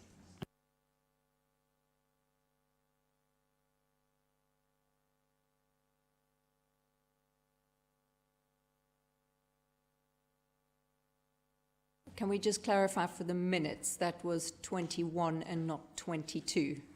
So it was exactly the same as the past vote. Thank you. So moving on to the debate.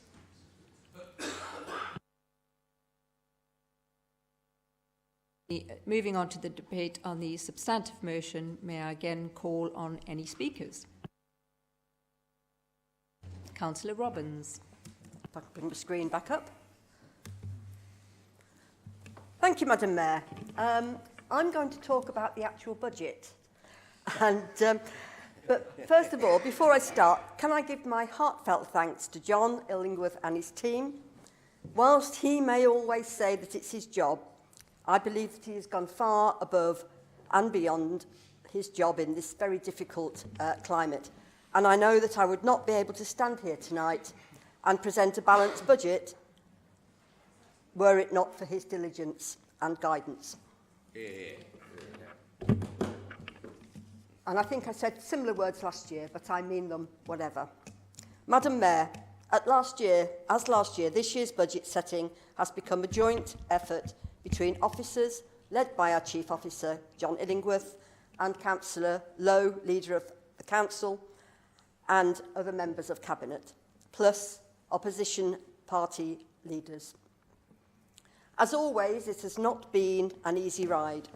Uncertainty about the business rates reset and the future of the new homes bonus had left the Council facing some very difficult decisions. However, thanks to the government financial settlement this year, we find our position more favourable than expected. The key decisions before members tonight are intrinsic in setting the budget. Should members be mindful of rejecting these decisions, then they must provide alternatives that will arrive at the same conclusion. And of course, I say that every year, Madam Mayor, because it is essential. The proposals do include some funding taken from reserves. I've got some water. I've got the same cough. In addition to the information around the setting of the council tax and the budget for 23-24, we have updated the remodelling and remodelled the medium-term financial strategy and, with our partners at Nuneaton and Bedworth Borough Council, the procurement strategy. The aim of this further promotes and enhances our financial sustainability across the medium term.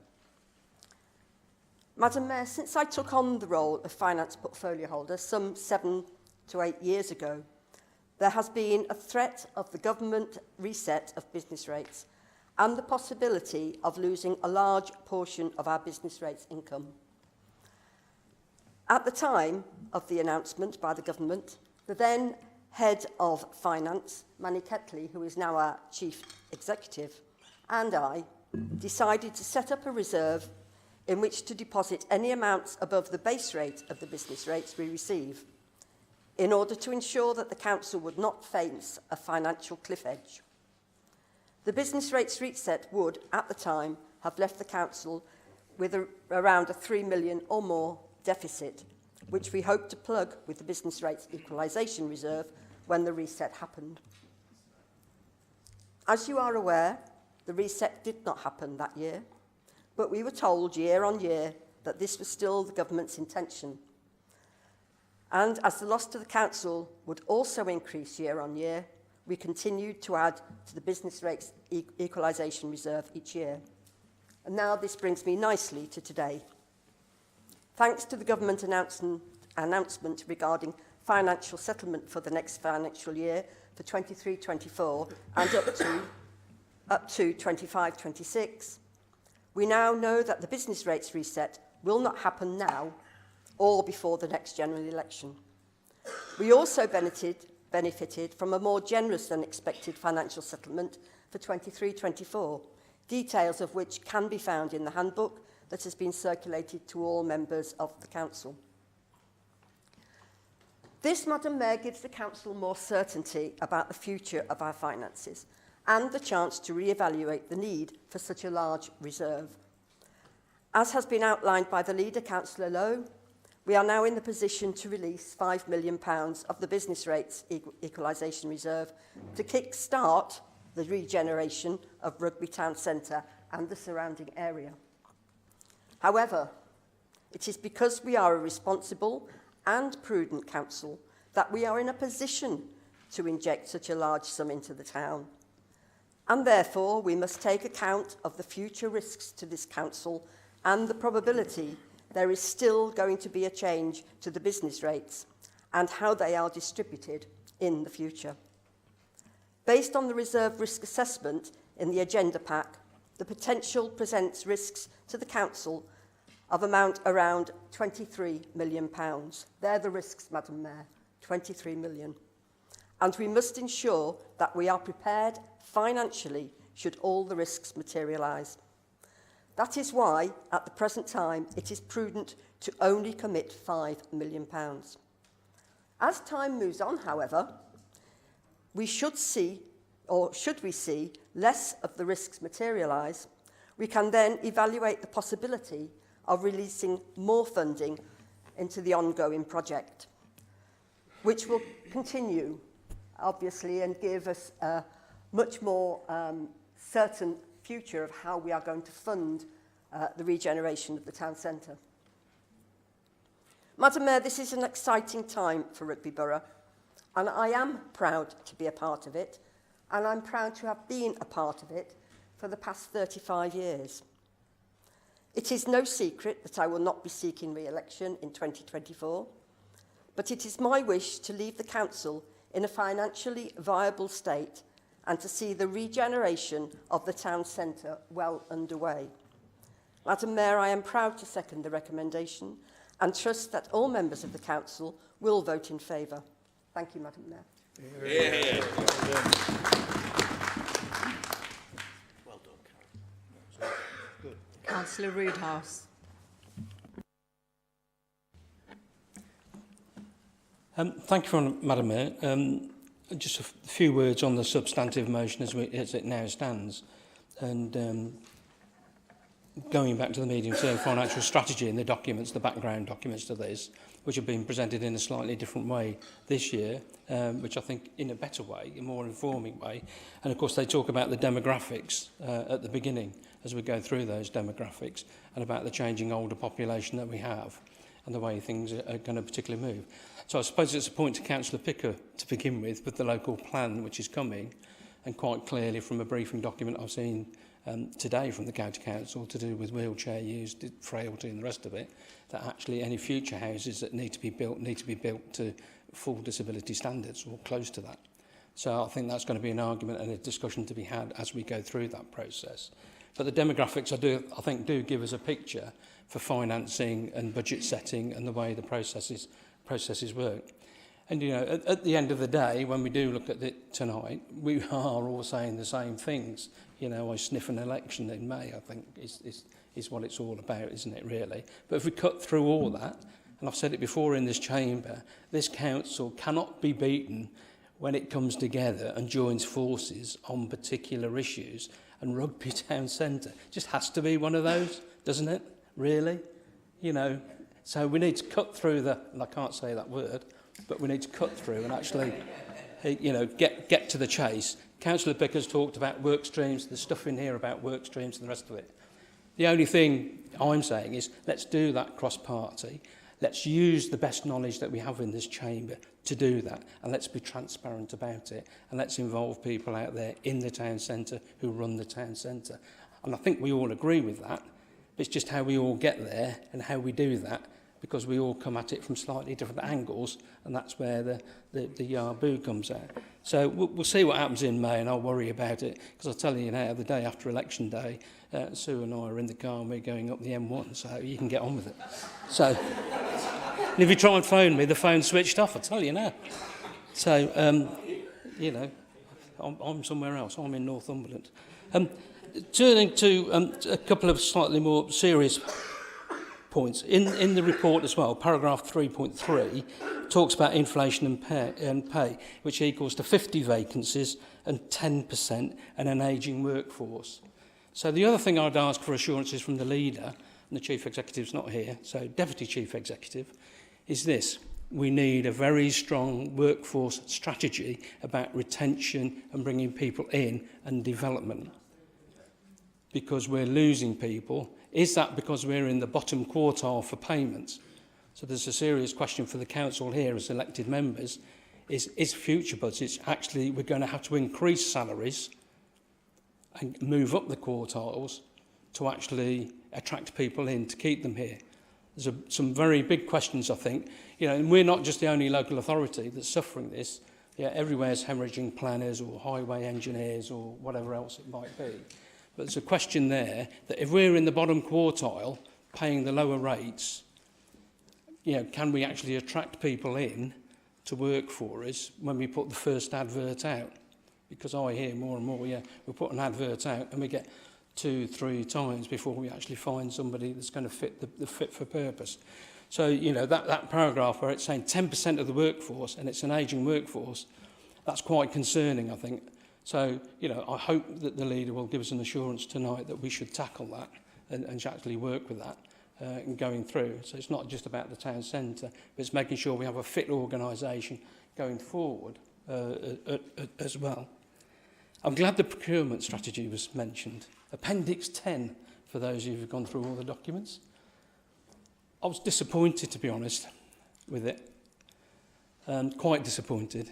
As somebody that sits on the Climate Change Working Party, I think climate change gets mentioned once at the end, really, in social values, which is not good, I don't think. It's a good document, don't get me wrong. As a procurement document, it's a good document, but I don't think where we want to go.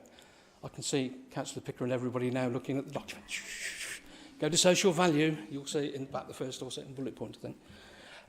It's not a criticism in the sense that you've worked with another local authority. I think it's just actually, it's gone under the radar a bit. Actually, what is the procurement strategy about? And if you think about what we're trying to achieve around all those things to do with climate change and environmentalism and the rest of it, what's one of the biggest levers we can pull as local authorities? Procurement. So therefore, it should be virtually on every page or virtually every sentence or something there that's telling me that. So another assurance I'm seeking from the leader, who's across at the water. Any glass of water? No, I'm all right, I've got my bottle of water here, thanks. Is again, and to the Cabinet and to the Deputy Chief Executive, can you refer that document to the Climate Change Working Party? It doesn't stop you because the votes will go through tonight and it'll happen anyhow. But I think it's worthwhile. Could we pull that document and send it into that working group and allow it to be looked at? I think that's a yes. I mean, there's nothing, yeah, but I mean, it's a no-brainer, isn't it, really? And if there are any slight amendments that need to be made, we can bring that bring that through. It doesn't stop it being adopted because, you know, the budget's going to go through tonight anyhow, you know, quite clearly 16, 21 or whatever. But that's it. But that point, I think, is quite important. And it's on those notes, Madam Mayor, I rest my case. Thank you, Councillor. I noted you were heading north on the M1. Councillor Moran. Thank you, Madam Mayor. I guess I'll start by... I can only offer empathy, Councillor Robbins. It must be terribly difficult running a finance portfolio in the current climate with uncertainty from Westminster and uncertainty as to what Prime Minister, what Chancellor you're dealing with. So I can only empathise.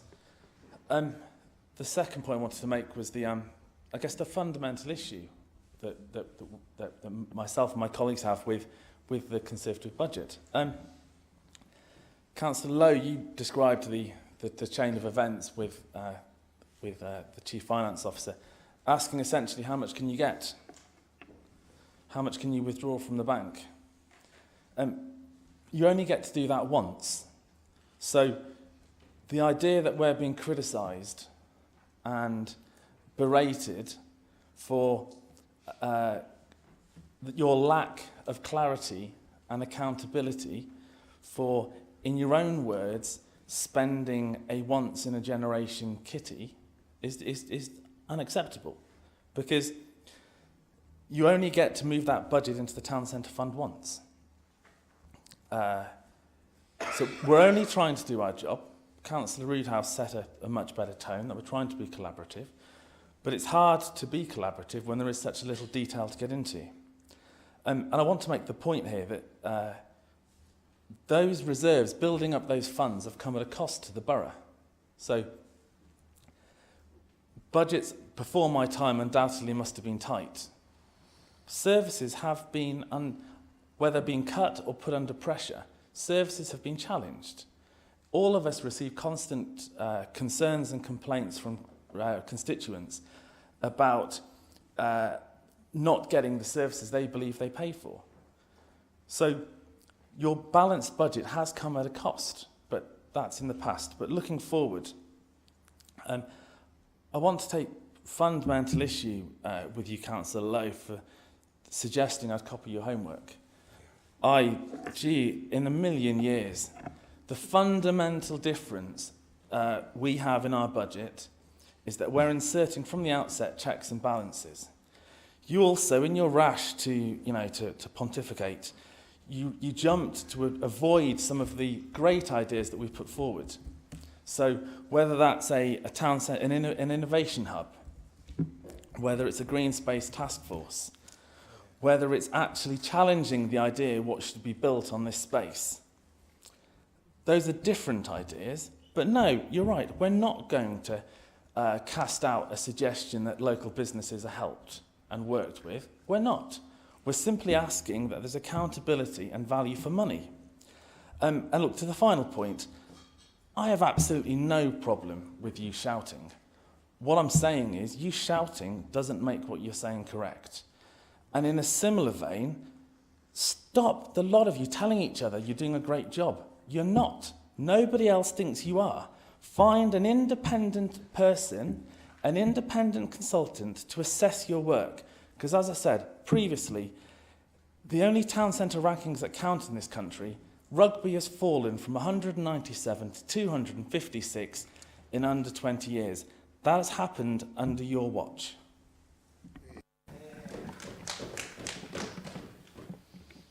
Councillor Rayburn. Thank you, Madam Mayor. I'll, unlike the group opposite, you'll be glad to know, happy to hear, I'm not going to show a complete disregard for due process or make unnecessary, pointless and negative condescending comments. And I'll keep it brief. As Mrs. Councillor Mrs. Robbins has said, it is an exciting time for rugby, absolutely exciting. The recent review of the Community Project Grants and Rural Development Fund aimed to ensure our local voluntary and community organisations could deliver projects which focused on the borough's continuing recovery from the pandemic and support our new corporate strategy for 21-24.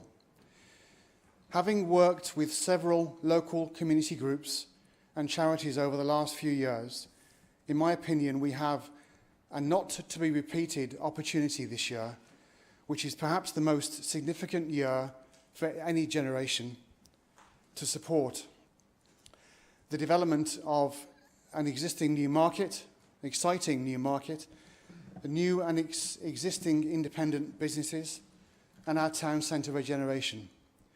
Beginning with the relaunch of our new market, which has had an excellent start, I would hope many councillors would acknowledge. The King's coronation this year, through to numerous bicentenary celebrations this year, should act as a catalyst for change. together with local partners such as Rugby School, Warwickshire Cava, Rugby First, community groups, we should take the opportunity to plan the communication of a full calendar of events and activities that serve to attract visitors and help our town continue to transform into a destination, into a vibrant place to visit, work and live, as many have agreed and said tonight. Our legacy of the coronation, one legacy of the coronation, is the Big Help Out, created by Britain's best loved... Councillor, I just have to bring you back to bring you back to a topic. Yeah. It's gone too far. I will. Off topic. Thank you. We have the power to do this locally, to make the most of this year and for successive years, working with local charities, as I mentioned. I believe our town centre regeneration... Dealing with the budget, though. Yeah, go on with it. I will. Thank you, Madam Mayor. I believe our town centre regeneration plan will support the delivery of this, as will the proposal to transfer the 5 million reserve from business rates equalisation reserve to the new town centre strategy. Yet another example of positive and responsible local Conservative leadership. I will be voting to approve these recommendations. Thank you, Madam Mayor. Thank you, Councillor. Councillor Crane. Thank you, Madam Mayor. Well, I mean, there has been quite a bit of negativity tonight, but I want to focus on the positives because there's also been a lot of positives, and I always like to focus on the positives. And I just want to echo the leader's comments of thanks to officers for preparing this balanced budget. And I think it has been no mean feat in view of all the uncertainties that we've had to go through this year and the last few years. And I think hearing from Councillor Robbins about all the difficult decisions that she's had to make over the years, and I think these have paid off through this 5 million reserve that we're able to bring forward now. So I feel very proud of what this administration has achieved, and you know, it's the prerogative of the opposition to criticise and to make the points that they're making. But I want to be positive, and I fully support what we're doing in this administration. I think this 5 million reserve for our town centre is a fantastic opportunity, and there will be opportunities to go through the detail and scrutinise it as we go through the year. This is a budget, and it's putting forward that amount. I just wanted to pick up on the point Councillor Roodhouse said about the procurement. I absolutely agree with that, and as climate change champion, I think we do need to look at that, and it should be more positive about climate change and going towards that. But I hope all members will support this budget and help us to deliver the transformative changes that are needed in our town, bringing new homes, new businesses, more footfall, a health and well-being hub. I think, you know, that's where we all can agree on, and I think that's come across here, that together we all want similar things. So I hope that everyone will support this. And I also just want to say that I really welcome the more funding towards sustainability projects as well. I think, again, we'd all say we want to see more greenery, more street trees and low carbon infrastructure in our town centre. So I hope everyone will support this. Thank you. Thank you, Councillor. Councillor Howard-Roberts, and I'm happy if you want to remain seated, Councillor. Thank you. Can you hear me? Yeah, I can't speak as loud as the leader yet, but I'm working on it. Lots of very good points being made tonight, and it's a real pleasure to find that there's so many people interested in where this council is going and how it's going to get there. A teacher told me years ago, they said, doing a budget is the same as driving a car using your rear wing mirror only. Right. We don't know what's going to happen tomorrow or the week after or the week after or the year. Nobody could have forecasted a potential third world war in wherever it is. But we are where we are. And I remember when I first became a councillor and the suggestion was we needed reserves because we'd had a bit of a bang with the Icelandic banks that had sort of basically gone bust. And we managed to get all that money back with the help of our people like yourself. And I thank you for that. It was good to have somebody to see what was happening so that we could learn on the job. and I hope that that doesn't go missing. As far as I'm concerned, I have one of the most pleasurable portfolios because it's about leisure and well-being. And being idle is something I would quite like to be doing, and being well-being also. I think we can do more of that if we work together, because I know for a fact that there is very little between this side of the bench and your side.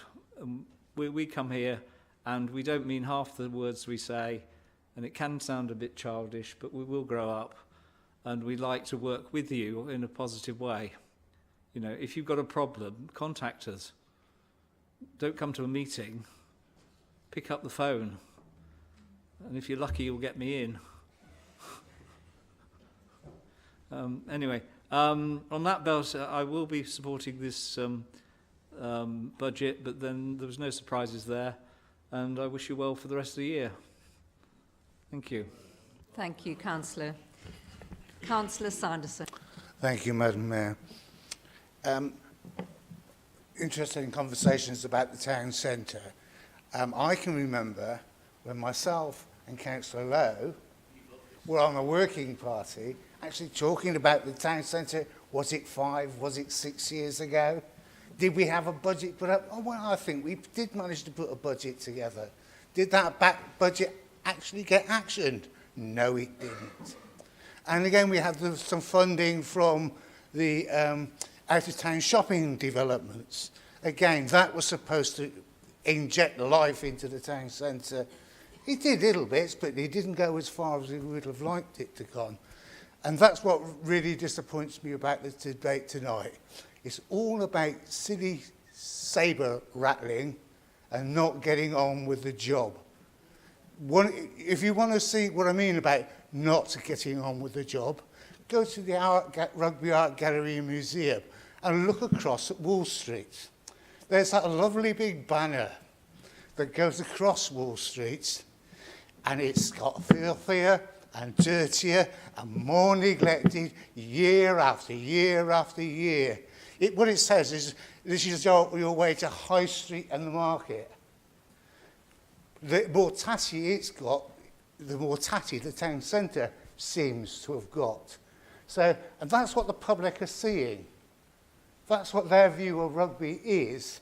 It's that battered, tatty sign, that banner over the entrance of Wall Street.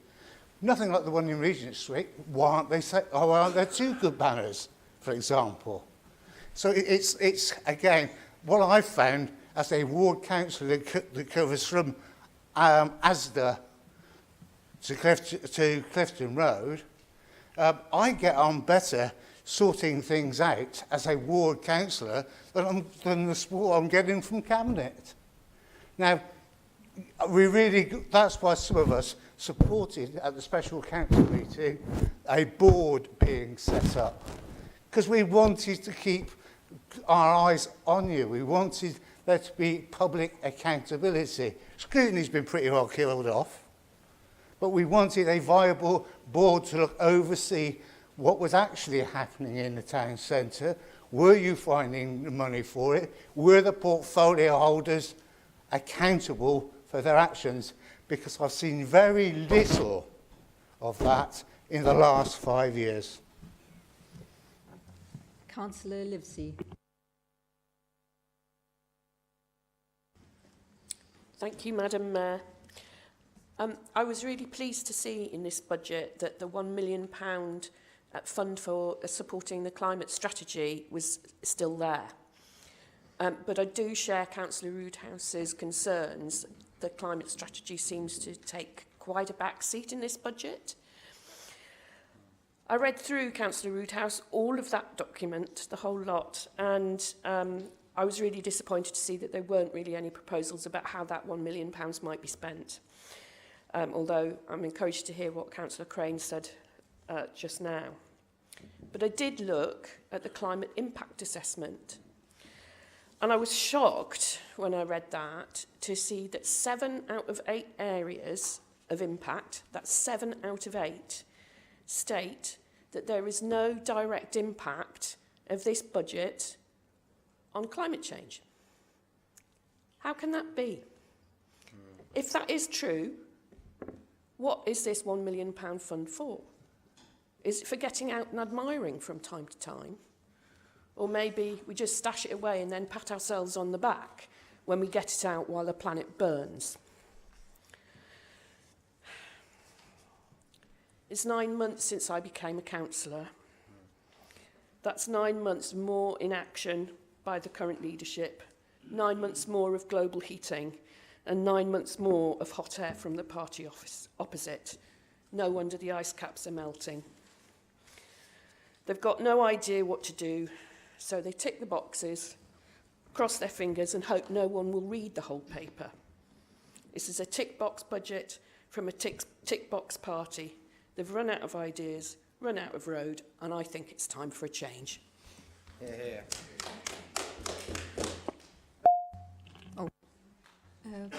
Councillor Slinger. Thank you, Madam Mayor, very much. Look, this chamber is a very serious place, and of course there is political knockabout from time to time, and we've heard a bit of that this evening. And of course I defer to you, Madam Mayor, in the chair, for when we say things that aren't in order. I myself believe that it's very important that we get to set out the detail of our budget amendments, which I was doing earlier on. But on this political knockabout point, I just must say, as Councillor Crane rightly said, it's important that we focus on the positivity, and as others on the opposite benches have said, it's important that we work constructively wherever we can, and I and my colleagues will always work constructively, and I have had excellent meetings with members on the opposite benches, and I just want to put that on record. I also want to thank the Chief Officer for Finance and Performance, because we had very fruitful, interesting and detailed meetings, and I want to put that on the record. But I just do want to emphasise that contrary to what Councillor Lowe said, we certainly did not copy and then paste the Conservatives' 160, however many words it was. We did not do that. We've offered positive policy proposals in our budget amendment. We offered a policy proposal, because we are the party of business after all. We offered a policy proposal for a business and entrepreneurship and innovation hub in the town centre to help particularly our young entrepreneurs, something that's been missing from this town for too long, a new public transport hub, better matching of amenities to infrastructure. Young people, who we've already spoken about, have been omitted from the Conservative leadership's their budget. Young people were not there. We had a policy which I didn't get to earlier, to have a youth engagement forum, and I support, as you know, what the Liberal Democrats have said on that, a Green Spaces task force, a Borough Councillors Fund and more. So this was not a cut and paste job, far from it. Unlike the Conservatives' measures, which frankly were too little too late. We had the right policies at the right time for the right reason, and that reason is the revival of rugby in the interests of everybody. Thank you. Councillor Willis. Thank you, Madam Mayor. In 10 weeks' time, I retire. Not from here, ladies and gentlemen. After 20 happy and fruitful years at Warwickshire County Council, I am reminded that of the 7 ages of man, that takes me to stage 6, a time of reflection. And come with me, if you will, to my youth, stage 2 and 3, and a town centre where I could buy my records from Berwick's. I could pop into George Over's and spend my book tokens. I was taken across the road to see the Rolling Stones in 1964 or 65. In Ben, I would go and see the circus when it was in town. I would wander into town, the smell of the flowers coming from Townsend, into Gallery 39 to see the knickknacks, further down to Crichton Cameras to pick up my pictures. That is the rugby I remember. It was safe. It was vibrant. It had hope. The £5 million is a gift from the gods, ladies and gentlemen. It is an opportunity for us all to work together, as Councillor Roodhouse said, cross-party, to deliver that rugby.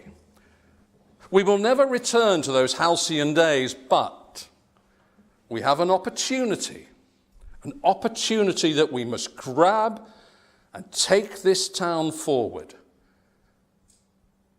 And with due apology to colleagues on the other side of the House, the only budget that will deliver that is the one you have in front of you from this side of the House this evening. Yeah. That, ladies and gentlemen, and for the literary gurus amongst you, will deliver the town as you like it. Thank you, Madam Mayor. We have one more speaker, Councillor Eccleston, please. Thank you, Madam Mayor. I would just like to add my thanks to Chief Officer for Finance and his team as well for a job well done, and to the portfolio holder. It's nice to actually sense latterly a sense of collaborative working starting to be discussed now. Councillor Roodhouse, Councillor Roberts mentioned it, Councillor Crane mentioned it. I fully support that, and I think, Councillor Roodhouse, you hit the nail absolutely on the head when you said collaborative working across this House would work to help regenerate the town centre in Rugby, and I'm 100% behind you on that. However, we shouldn't forget that it has been the robust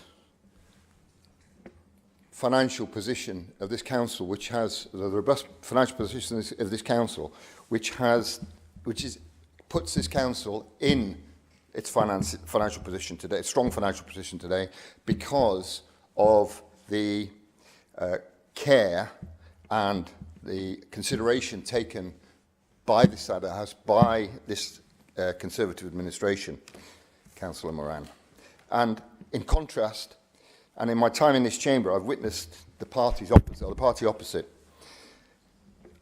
playing politics with our finances to impose their own agendas and questionable biases, and thus potentially wasting the taxpayers' money in our borough. These politics were pretty evident tonight, and I was quite ashamed of what I was hearing. And for that reason, and for the reason of the budget proposed this evening, I will certainly be supporting the Conservative budget tonight. Thank you. Thank you, Councillor. Councillor O'Rourke. Thank you, Madam Mayor. Just to pick upon the last speaker's comment,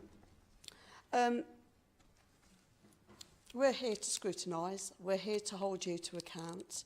We're not going to allow you just to do what you want with the taxpayers' money in Rugby, so we will continue to do that, because that's what we're here for. And actually, after saying what you've just said in terms of being critical about us challenging you, how do you expect to build relationships and work collaboratively with people when you make those criticisms?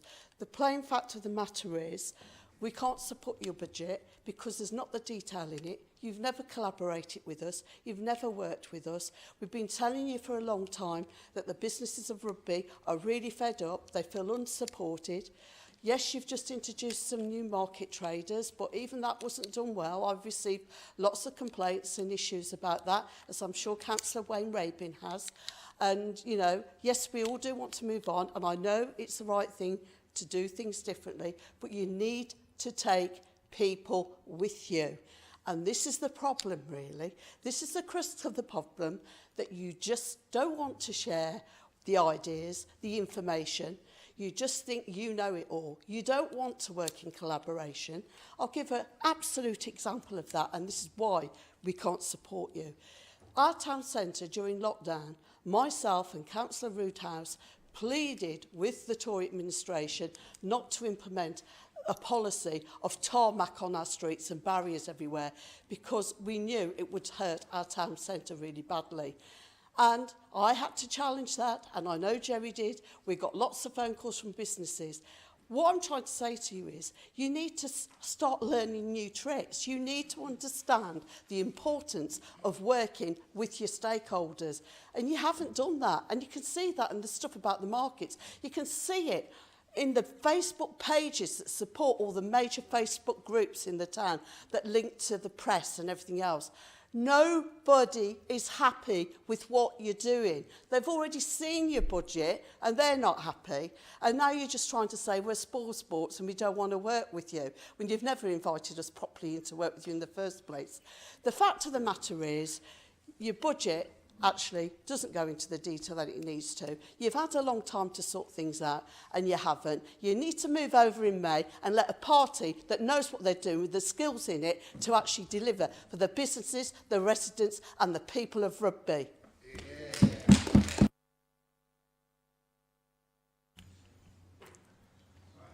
All speakers. Councillor Lowe. Well, thank you, Madam Mayor. It's an honour to follow possibly the only speaker tonight who's even louder than me, Councillor O'Rourke. Look, I'm going to keep this very brief. There's no point rehashing all the territory that we've already spoken about. I'll do it by group, if I may. Actually, that's probably the easiest thing to do. So first of all, my own group.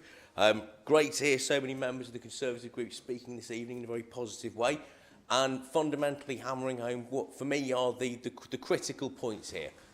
Number one, there would be no £5 million to spend, and you lot wanting to spend the £5 million as well. There would not be £5 million to spend if this administration had not managed the finances of this borough in the prudent way that it has done. There would be no £5 million. And there is a dispute over whether we're spending it on the same thing, and I remain convinced that we are both largely proposing to spend it on the same thing. But the fact of the matter is, there would be no £5 million for either of us to spend if it were not for the way that we've managed this borough's finances. I'll turn now to the Liberal Democrat group, and I'm going to start by praising Councillor Roothouse. Actually, you know, your comments about collaborative working, your comments about how good we are and we all work together, absolutely correct. I agree with you. Councillor Douglas, I don't think you spoke on the substantive motion, but I wish you well and you're a good guy. Councillor Sanderson.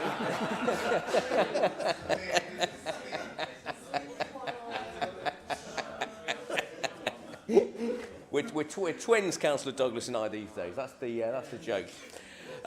Councillor Sanderson, your point about sabre rattling, I agree with you. I have to say, I salute you for your love of signage. I have met nobody, and there can surely be no human being in the world who places such prominence, such importance on the value of signage. You are to be commended for what you have to say around signage. I don't disagree with you for the record, but I do think it'll take more than signage to sort out some of the problems that we've spoken about this evening. But that does not mean we will not sort out the signage as well. And I'm going to come now to the Labour group, and I'll just round off with the key points, really. In no particular order, Councillor Livesey, first of all, thank you for your initially supportive comments.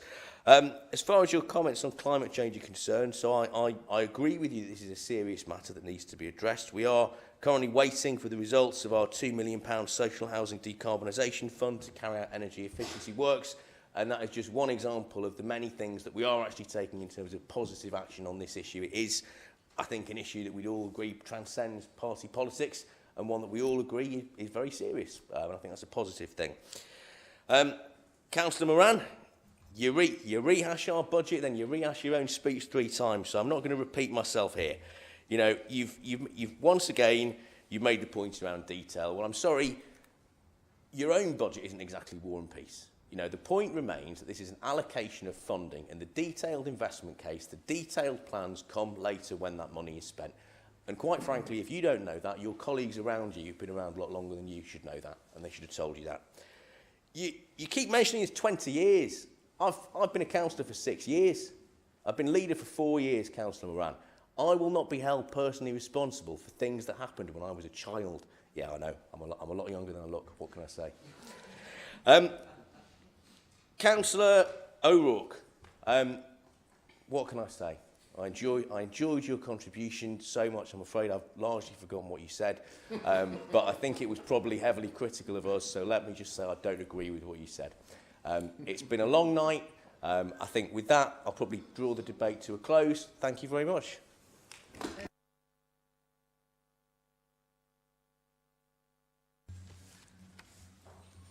Deputy Chief Executive will now read out the names of members present so that we can indicate whether or not you are for or against the motion or whether you wish to abstain from voting.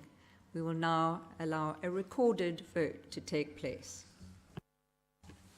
Thank you, Madam Mayor, and this is the substantive council tax determination report as proposed by Councillor Lowe and seconded by Councillor Ms Robbins. So first of all, Councillor Mrs Alanak. Councillor Mrs Abarrow. Councillor Mrs Crane.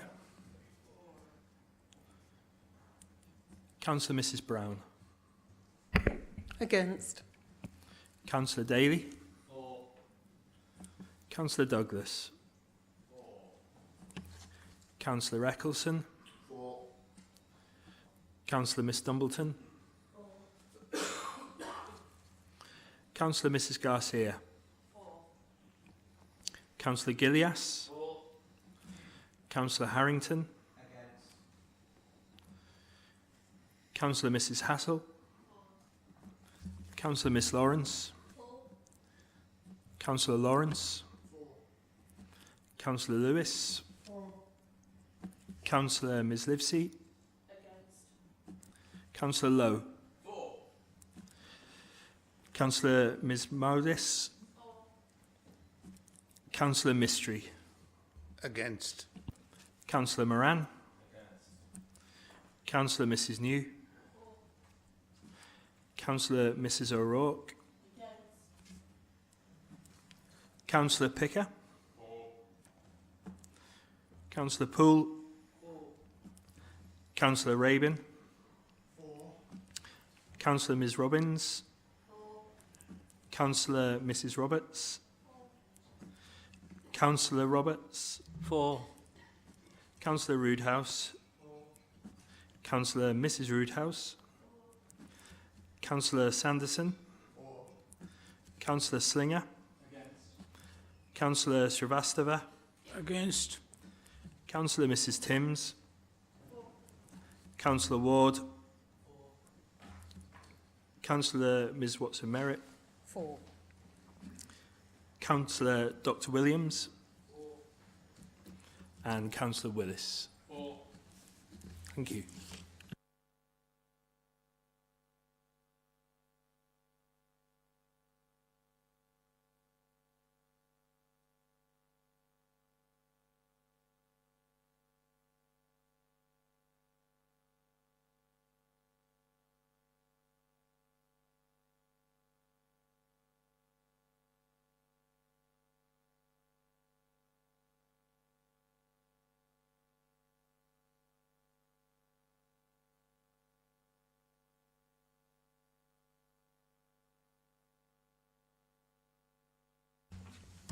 So the voting totals 30 votes for, 8 against.